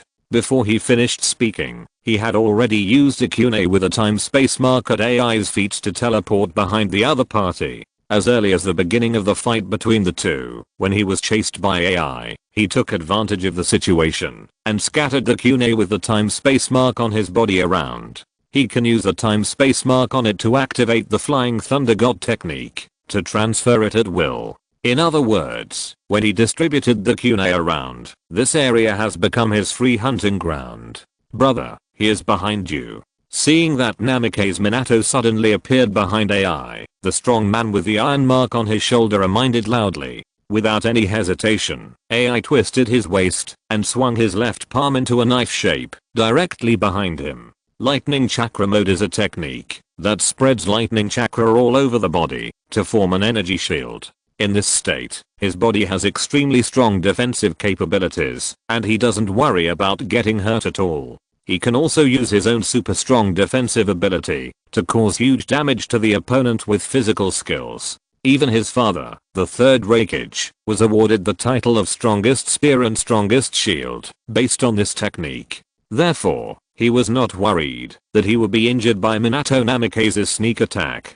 He was only worried that his counterattack was not fast enough and could not touch the opponent. Unfortunately, even though his reaction was very fast, his hand knife still did not cut any entity. His worry became a reality. At the moment when AI counterattacked, Minato performed a space transfer again and appeared behind the strong man who was carrying several short knives and had the word iron on his shoulder. How could he not know that the famous Lightning Chakra Mode has extremely strong defensive capabilities? Therefore, he knew very well that, even if he succeeded in the sneak attack, it would be difficult to cause substantial damage to AI. Therefore, his target was locked on AI's companion from the beginning. For a ninja like him who relies on speed to win, the target with low defense is the best target. Just when he was holding the kunai and preparing to pierce the opponent's vest, he saw a tentacle like an octopus leg suddenly emerged from the man's back and immediately blocked his kunai.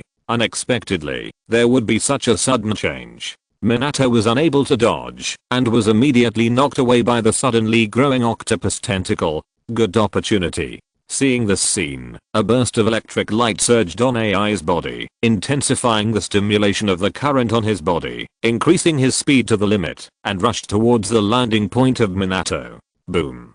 Catching up with Minato's figure, he punched down directly and saw that the ground within a radius of 5 meters was immediately shattered by his violent power, forming a pit more than 1 meter deep. Unfortunately, there was still no annoying blonde man under his fist. When his fist fell, the opponent escaped again with the Flying Thunder God technique. What an annoying guy. AI could no longer hold back his complaints after his Shorin attack failed again. At this point, no matter how unwilling he was, he had to admit that the opponent's speed was indeed the best in the ninja world and was much faster than his thunder escape. On the other side, Minato, who had escaped, looked at the sturdy man with an octopus tail and said solemnly, "Are you the 8 tails Jinchuriki of the Hidden Cloud Village, Killer Bee?" The tailed beasts are the most important strategic weapons of each village, so each village takes its own Jinchuriki very seriously. It is difficult for outsiders to find out anything. And the information Minato knew about the 8 tails was the information collected by Konoha's intelligence department when the 8 tails changed Jinchuriki several years ago. Since then, the 8 tails has disappeared from Konoha's intelligence network. It was only heard that it was training in some secret place. The man in front of him was very different from the photo in the Konoha file. It should be because of his age that his appearance has changed. After all, the octopus-like tentacles and the aura of the tailed beast chakra emanating from them could not be faked. Because his girlfriend Kushina was the 9 tails Jinchuriki, and he was very familiar with the tailed beast chakra, he would definitely not make a mistake. Among the 9 tailed beasts, only the tail of the 8 tails was in the form of an octopus tentacle. Combining these 2 points, he confirmed the identity of the 8 tails Jinchuriki. Hearing him call out his name, the sturdy man with the iron mark on his shoulder immediately danced and sang in a very funny voice, "Yo, idiot, bastard. You only recognize me now, idiot, bastard." Seeing that Killer Bee still had the mind to rap during this battle, AI on the other side immediately jumped up and down in anger. He was satisfied with everything about this younger brother, but the other part, his hobby of speaking without considering the occasion, was really unbearable. He felt that the reputation of the Qimogakure was completely lost under the eyes of many Konoha ninjas. Suddenly he remembered the Sino-US co-production in the second half of this year. Forget it, just bloom. Chapter 147 Hostage. Then, AI heard the whispers of the Konoha ninjas surround him. Although he couldn't hear what they were saying, he could roughly guess that the focus of their topic should be his brother who was singing and dancing. However, Killer Bee on the other side was still indifferent and happy to entertain himself. This made him angry and annoyed. In normal times, he would have taught this embarrassing brother a lesson, but now that he was facing a powerful enemy, he really couldn't spare the energy and had to let him do whatever he wanted. Although AI looked fierce, Minato could see that he cared about his brother very much and continued to persuade him. You have such a close friend. Why do you still try to provoke a war? War will only bring misfortune to people. It will make you feel the painful separation of life and death. As he said, he glanced at Killer Bee who had just stopped rapping. Hearing what he meant, and as if he had hit his soft spot, AI was furious, roaring like an angry lion. War will only bring misfortune to the weak. For the strong, it is just a glorious life experience. And I'm a strong man who can protect everything. Misfortune will only befall you. Seeing that he was determined to fight and was unshakable, Minato sighed softly and said, in this case, let me see if you are a real strong man who can protect everything you cherish. Before he finished speaking, he had disappeared from the spot. On the other side, Killer Bee pointed at the Kune with special marks on the ground and shouted loudly, brother, his flying thunder god technique must rely on the time and space marks on these Kune to move. The flying thunder god technique is indeed very powerful, and it is also the top technique of Konoha village, but it does not mean that the hidden cloud village knows nothing about it. After all, it has been several decades since it was created by the second generation Hokage. Because of the second Hokage, the name of the flying thunder god technique was well known in the ninja world. Therefore, all the major villages have conducted a detailed investigation on this technique. Although they could not find the key training method, they could still find a lot of useful things. For example, the flying thunder god technique requires a spatial mark as a coordinate to move a little in space.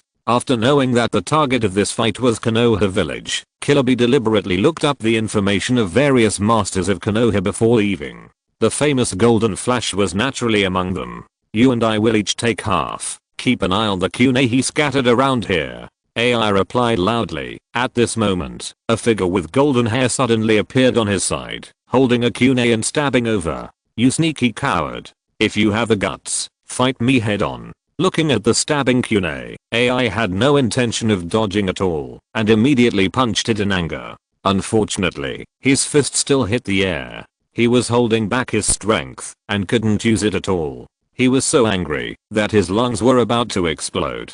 Namake's Minato moved through space again, and avoided his attack. On the other side, Killer Bee, who was staring at the Kune around him, widened his eyes when Minato launched the flying thunder god technique.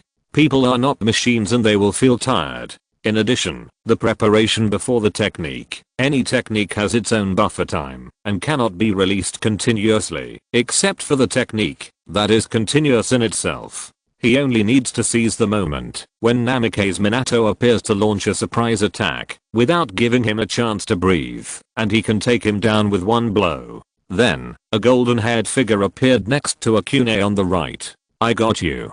Killer Bee was surprised and threw the short knife that had been infused with lightning chakra immediately. Minato, who had just finished moving through space, didn't have time to use the flying thunder god technique again to avoid it, but he had expected this situation as he had been on the battlefield for a long time. Therefore, he didn't seem to be in a hurry. He directly shot the Kune in his hand at the short knife. Seeing this, Killer Bee was secretly delighted. The lightning chakra he infused into the short knife was not just a simple chakra attachment to increase the penetrating ability. Instead, he used lightning chakra to create a high frequency vibration wave on the short knife. With the power of the vibration wave, the short knife he threw could have super fast speed and super strong penetrating power, breaking stones and gold with ease. Therefore, Minato's Kune could not block the short knife he threw. Ding. A crisp sound came, and Minato's Kune and Killer Bee's short knife collided in the air. In just a moment, Minato's Kune was like tofu, cut in half by Killer Bee's short knife, and fell to the ground. And the short knife still shot towards Namake's Minato without reducing its momentum. But the short knife passed through the figure, pierced through a big tree, and inserted into another tree trunk behind. It seems that, because of the consumption of a lot of strength in cutting the kunai, this time, Killer Bee's short sword failed to penetrate the second tree trunk completely, and half of the blade was left outside and vibrated endlessly. The figure that was pierced by the short sword had disappeared, but took advantage of the moment when Killer Bee thought he had won, and appeared behind him, and used a kunai to press against his head. It seemed that, as long as the opponent moved slightly, the kunai could be inserted into his brain, killing him. B. Seeing this scene, AI on the other side was also completely anxious. Killer Bee did not have the lightning chakra mode like him to protect his body, and could not block the kunai on his head at all. Once someone pierced his head, there was only one way to go. And for him, the other party was not only an important Jinkriki in the village, but also his good brother. Although the two were not brothers, they practiced together, ate together, and had long been like brothers. No matter what, he didn't want Killer Bee to be hurt. At the same time, noticing that there was no trace of blood at the place where Minato had landed before, Killer Bee immediately understood that the person whose chest he had just pierced was just the afterimage of the other party. It should be that the kunai just now blocked his short sword for a moment, giving the other party the opportunity to prepare and escape by launching the Flying Thunder God technique.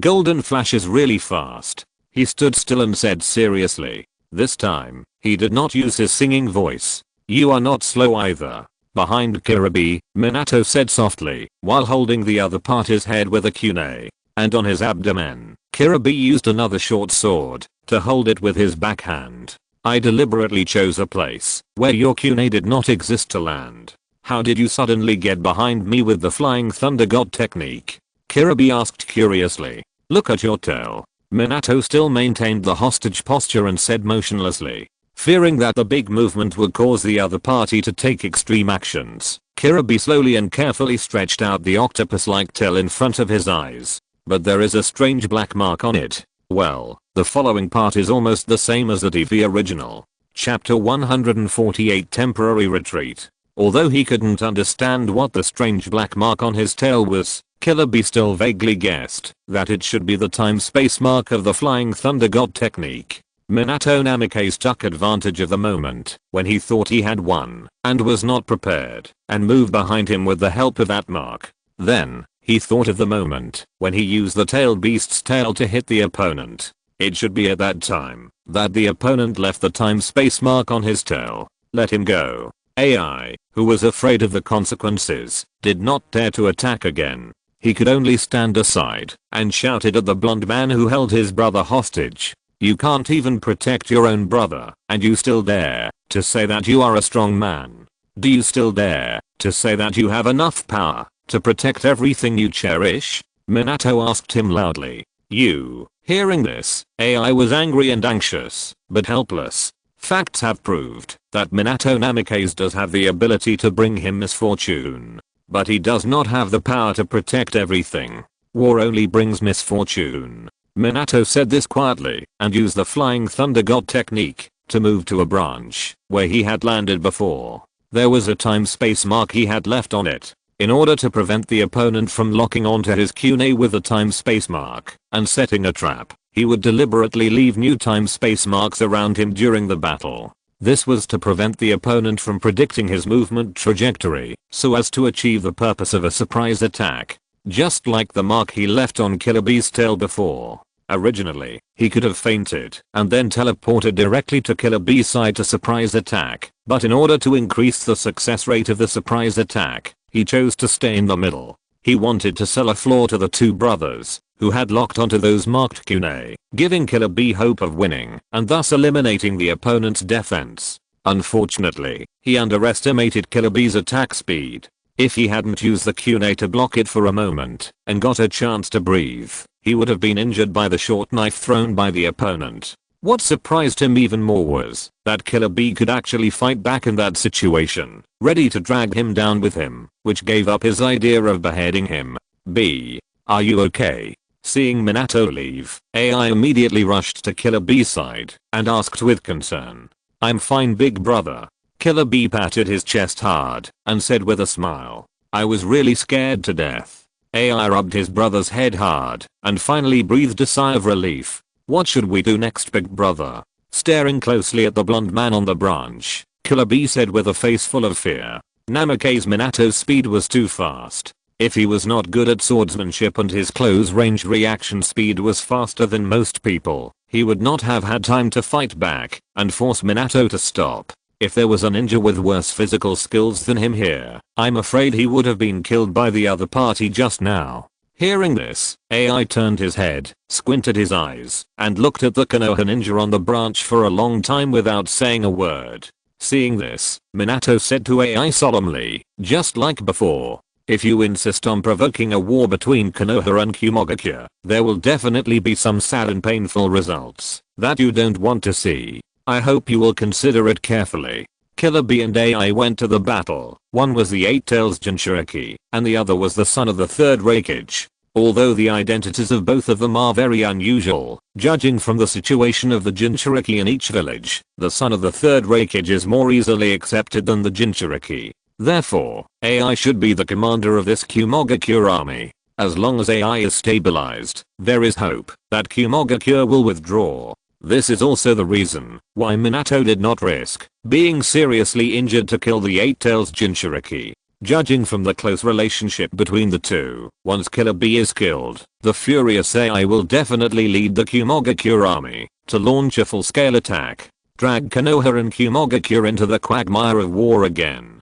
Konoha finally stabilized the battlefield in the west, and it is only a matter of time to solve the battlefield in the east. If it goes to war with Qimogakure at this time, the defeated Sand Village, Rock Village, and the struggling Mist Village would definitely not sit idly by. By then, the war that was finally about to end, who knows when it will end. Moreover, the two-front war in the past few years has seriously damaged Konoha's vitality. Whether it is military strength, financial resources, or logistical resources, they have all been consumed to a certain limit. It is meaningless to continue fighting. Even if they win, the Fire Country will probably fall apart. Therefore, Minato hopes that the two will give up and make the Cloud Village withdraw. AI took a deep look at the blonde man on the tree and said solemnly, I will give you this face today. I hope we will have a chance to fight next time. Brother, are we going to retreat? Killer Bee asked unwillingly. Let's go. AI didn't say much, but carefully guarded against Minato Namake's, while slowly retreating with Killer Bee. After hiding in the bushes, and no longer seeing the blonde young man, he immediately ordered the Cloud Village troops to retreat 1,000 meters away from the border of the Fire Country. Like Killer Bee, he was also very unwilling, but he was not as skilled as others, so there was really nothing he could do. Namake's Minato left a time-space mark on his brother, which meant that the other party could move to Killer Bee's side at any time to launch a fatal attack. There was not much point in entangled with the other party, and the most important thing was to solve the mark on Killer Bee's tail. Moreover, their strategic plan of Qimogakure was to take advantage of the time when Kirigakure used Jinchuriki to run away and destroy Konoha village and people's hearts were unstable, and then invaded the Land of Fire. With the lowest cost, we can get the most abundant results. Although Namake's Minato was strong, he could not stop the thousands of Qimogakure troops. But at the moment, there was no news from Kirigakure. If they launched a full-scale attack directly, it would obviously cost more for the Qimogakure to break through the interception of the Konoha people. This was not in the interests of Qimogakure. Therefore, AI could only choose to hold back for the time being. Killer Bee, who was marked by Minato with the mark of time and space, had no choice but to cut off his tail after a series of methods such as fire roasting, medicine washing, and smearing failed to remove the mark on his tail. In this way, he finally got rid of Minato's mark of time and space. Fortunately, the octopus foot of the Eight Tails is very similar to that of ordinary octopuses, and has the ability to regenerate after the tail is cut off, so it will not really cut off one of its tails, because of Minato's mark of time and space, turning himself from 8 tails to 7 tails. On the other hand, after seeing the Cloud Hidden Army far away from the border of the Fire Country, Namake's Minato was also worried. He knew that it meant that the Cloud Hidden Army was only temporarily retreating, and it did not really give up the plan to attack the Fire Country completely. But even if he knew, it would be useless. With the troops in his hands, it was very difficult to even stop the invasion of the other party, let alone eliminate the opponent. Therefore, he had to ask Konoha for help while keeping his troops in place, closely observing the movements of the cloud-hidden army and preparing to counterattack at any time. Chapter 149 Contact. In the forest, Meditarumi, who was keeping watch for Nanashiro, discovered a large group of mist ninja approaching. She guessed that they were reinforcements sent by the headquarters. "Stop!" she shouted and shot a kunai at the feet of the first mist ninja, signaling him to stop. Helplessly, the mist ninjas who didn't know what was going on had to stop and no longer tried to get closer. "Meditarumi, what do you mean by this?" the leading mist ninja asked loudly. Looking back at the boy, who was concentrating on casting a spell, Meditarumi took 2 steps forward and said solemnly to everyone, "Nana Frost is performing ninjutsu to save people and cannot be disturbed. Please do not approach casually." Hearing this, the leading mist ninja looked at the boy on the ground behind her and asked him loudly, "Meditarumi, the command center found that all the teams sent out to carry out the mission had lost contact, so they deliberately sent us out to investigate. Do you know what happened? Where is the Three-Tails Jinchuriki?" Meditarumi looked solemn and said in a serious voice, "They encountered an unknown powerful enemy and were completely wiped out." What? Hearing this news, the surrounding mist ninjas were completely shocked. Because of the confidentiality of the information, although many people did not know what they were talking about specifically, they still vaguely heard that nearly 100 good players were sent out to carry out an important mission. It was unbelievable that these nearly 100 mist ninjas were completely wiped out because of an unknown powerful enemy. "What about the Three-Tailed Jinchuriki?" the leading mist ninja asked again. When he came out, the headquarters had repeatedly told him that he must bring the Three-Tailed Jinchuriki back no matter what. As for the rest, they were all minor details. "Don't worry, we have successfully recovered the Jinchuriki." Terumi Medi pointed to the amber purifying bottle on the ground. Hearing this, the leading mist ninja finally breathed a sigh of relief and patted his chest and said, "That's good, that's good. As long as the Three-Tailed Jinchuriki is recovered, everything will be fine. Unknown strong enemies and the annihilation of the whole army are nothing. We can slowly check." Under the big tree, King had already fainted because of his injuries, and Qishuang was still carefully controlling her ice escape chakra to create cold air and use the cold air to soak every muscle and every cell in Zabuza's body. Using the cold air, Zabuza's body was cooled down. For him who has ice escape, cooling down is not a problem, but the difficulty is to control the temperature to be stable. Once the temperature is reduced too much, the human cell fluid will condense, and the condensed and expanded cell fluid will burst the cell membrane. It doesn't matter if it's 1 or 2 cells, but if all the cells in the body are like this, then Zabuza is really dead and can't die anymore. This is also the reason why he repeatedly told Meditarumi to keep watch and not let anyone disturb him. Fortunately, although he has never tried to use ice escape to cool down the human body, his move ice killing with heavy rain is a technique to control the temperature to a certain limit. There are many similarities between the two, so it's not like he's really in the dark and has no experience at all. After a long time, when Zabuza's body temperature had dropped to a certain limit, he stopped the infusion of cold air and breathed a sigh of relief. Successful? Seeing him like this, Meditarumi asked hurriedly, "Well, I'm glad I did my job." Although very tired, Nanashiro still gave a reassuring smile. The earlier battle with Obito seemed thrilling, but the two of them didn't fight for a long time, and he didn't actually consume much energy. On the contrary, when cooling down Zabuza's body, because he needed to concentrate on controlling chakra, and it was his first attempt, he was slow, and he was exhausted. It was as if he had fought with someone for 300 rounds. Then, he made a few more seals and quickly pressed his right hand on Zabuza's body. Ice style, ice binding technique chakra was transformed into ice, and it came out from his palm, quickly condensing a layer of ice on Zabuza's body. In just a blink of an eye, Zabuza was completely sealed in the ice, leaving only his head outside. It was a restrictive ninjutsu of his, which could be used in conjunction with water style, to seal the opponent's movements in an instant, and then deliver a fatal blow. It was a higher level than the ice binding technique, but it was also more troublesome to use. Now, it was used as Zabuza's insulated box, which really made him very annoyed. Seeing that the boy had finished the technique, the leading mist ninja in the forest could no longer bear it and asked loudly, "Nanashiro Chunin, are you done with your work?" Nanashiro glanced at the amber purifying bottle next to him, and there were wisps of red chakra overflowing from the edge of the lid. He knew that was the unique chakra of the tailed beast. It seems that they have exaggerated the effectiveness of this imitation. He frowned. Originally, with the ability of the genuine amber purifier bottle, it was very safe and secure to seal the tailed beasts, and it was absolutely impossible for such a chakra overflow to occur. But the imitation of the hidden cloud village was not the original after all, so the sealing effect was naturally greatly discounted. The overflow of the tailed beast's chakra means that the effectiveness of the imitation is slowly weakened due to the erosion of the tailed beast's chakra.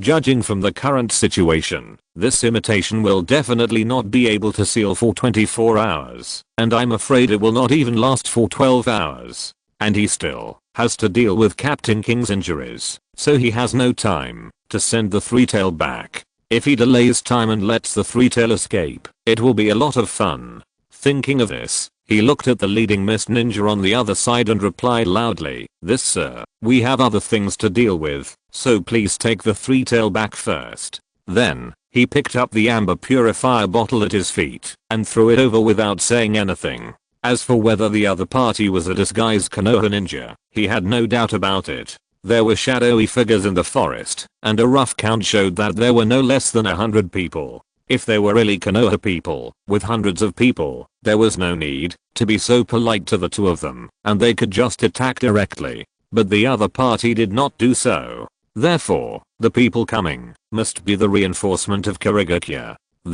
Seeing the flying orange jar, the man was stunned for a moment, but still subconsciously caught it. At the same time, he also noticed the red chakra emanating from the edge of the lid. The amber pure bottle can't hold on. He immediately saw the dilemma of the sealing tool in his hand. He finally understood that the other party handed the three-tail to them simply because the three-tail was about to be rescued, and time could not be delayed any longer. Carrying the jar on his back, he said loudly to the two people, "Since the three-tail has been successfully recovered, let's go back and report. Be careful on the way." Qishuang nodded to him. After the mist ninjas left, Terumi complained, "Why did you hand over the three-tails to them so easily? You and the captain fought hard to get it back. If we let them take it back, who knows who will get the credit?" Nanashin smiled bitterly and shook her head, then said, "Forget it. Let them report it to the higher-ups however they want. No matter what, they dare not swallow all the credit from us. They will keep some for us no matter what. Besides, the amber purifier bottle is about to collapse. It's safer to send the three-tails back first." Chapter 150 Situation. "Whatever you want." Terumi pouted, feeling very unbalanced, but helpless. Even the main contributor didn't care. What else could she say? Nanashuang didn't think too much, and handed the frozen Zabuza to the clone to take care of him, and gently laid the unconscious captain on the ground, palm down, infusing him with cold air, cooling and freezing him again. At this point, he no longer cared about the credit, because he knew that the war was about to end. The years of hard work in the Ninja World War were about to end. He could finally get out of this cannibalistic battlefield. The death of Irano-Rin marked the loss of their last chance for Kirigakure. After all, it was not easy to find a candidate who could serve as a Jinkriki with the chakra of the tailed beast. They no longer had time to find another three-tailed Jinkriki as a discarded child to continue their plan to destroy Konoha. Kirigakure, Iwagakure, and Sand Village were already defeated, and ceasefire negotiations were just around the corner.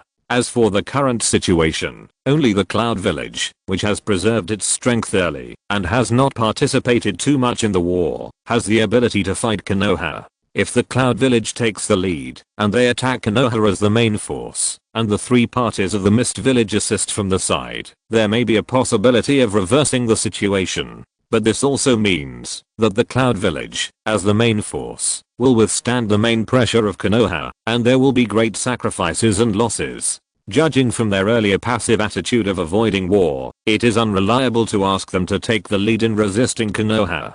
Even the other side may worry that the three parties of the Mist Village will take advantage of them, so they will choose to follow the truce and put an end to the idea of war.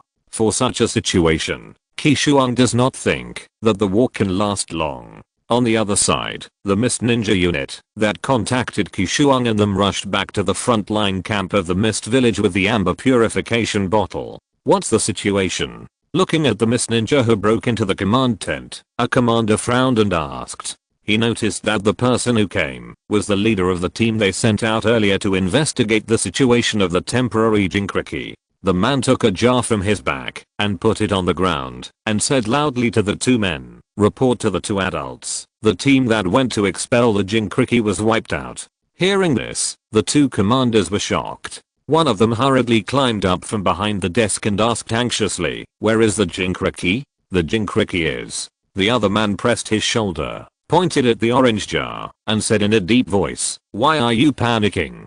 Didn't the Jinkriki come back?" Hearing this, the commander who climbed up looked in the direction of his companion's finger, but saw that the edge of the lid of the amber purifier bottle was slowly flowing out red chakra. He was stunned at first, and then he realized that it contained the tailed beast.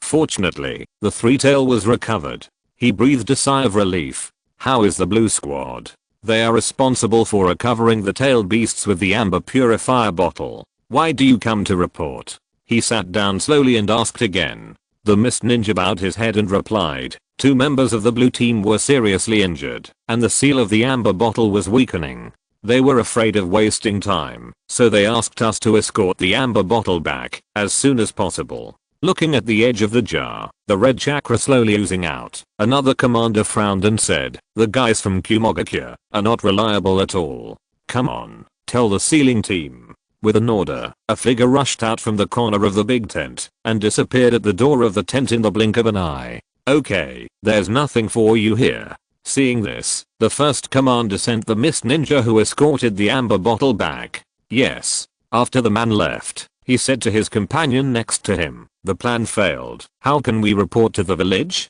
What else can we do? Tell the truth." The second commander replied with an ugly face. He felt that the problem of the failure of this plan was the missing companion. Because the person who first proposed this plan was the missing companion. But at this moment, the other party was not seen alive or dead, so everything he said could only be guessed and could not be confirmed. Fortunately, although the failure of the plan was frustrating, they did not suffer much loss because the three tails was successfully retrieved. And the Jinkriki who was abandoned was not from their Kirigakure, so there was nothing to regret. However, the plan failed again, and they had lost their last chance. Facing the relentless pressure from Konoha, Kirigakure had no extra options. Thinking of this, he added another sentence. "We have to shrink the defense line quickly. It is estimated that the higher-ups will negotiate with Konoha. We can't make any more mistakes at this time." "That's true." The previous commander nodded and agreed deeply. The sealing team that received the order came quickly. After reinforcing a circle of seals around the outer periphery of the amber purifier bottle, the two commanders sent people to send it back to Kirigakure village again. Because when the temporary Jinkriki was sent to the front line, they received a notice from above that the Three Tails Jinkriki in the village was ready. They only waited for the Three Tails to be retrieved and then began to prepare to transfer the seal. Therefore, they did not stop for a moment. After reinforcing the seal of the amber bottle, they sent this dangerous strategic weapon back. Not long after the amber bottle was brought back to the frontline camp of Kirigakure, the cloud-hidden army stationed outside the border of the Land of Fire also received the news that the Kirigakure plan had failed. In the command tent, AI hammered the desk heavily and said angrily, "Kirigakure's bunch of rubbish. Even such an important plan failed. It really pissed me off. Yo, brother, what do you want to do?" Kiribi asked cheerfully in his rather funny singing voice. Wow. AI smashed the desk with one punch, and all kinds of documents were scattered all over the floor, making the two assistants next to him resentful. "Let's go. Let's meet that golden flash again." Then, he grabbed Kiribi's head with his big palm and dragged him out directly amid the voices of his brothers complaining. It was Kirigakure's strategy that allowed Cloud Hidden Army to see the opportunity to gain benefits, so they marched here.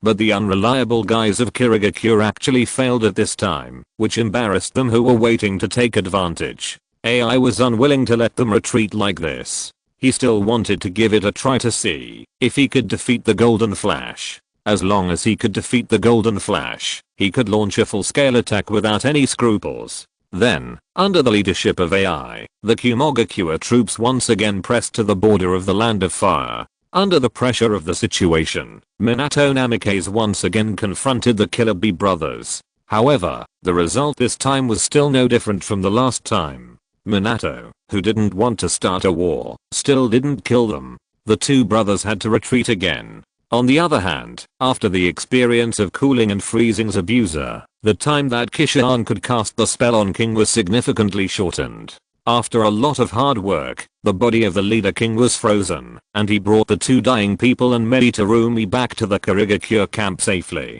Probably, this volume will end tomorrow. I'm thinking about whether to post it today. End of this chapter. Thank you very much for reaching the end. Don't forget to like. Looking for more exclusive content and immediate access? Subscribe to our Patreon. Remember, every like, subscription, or donation encourages us to continue. Thanks to everyone. See you in the next video.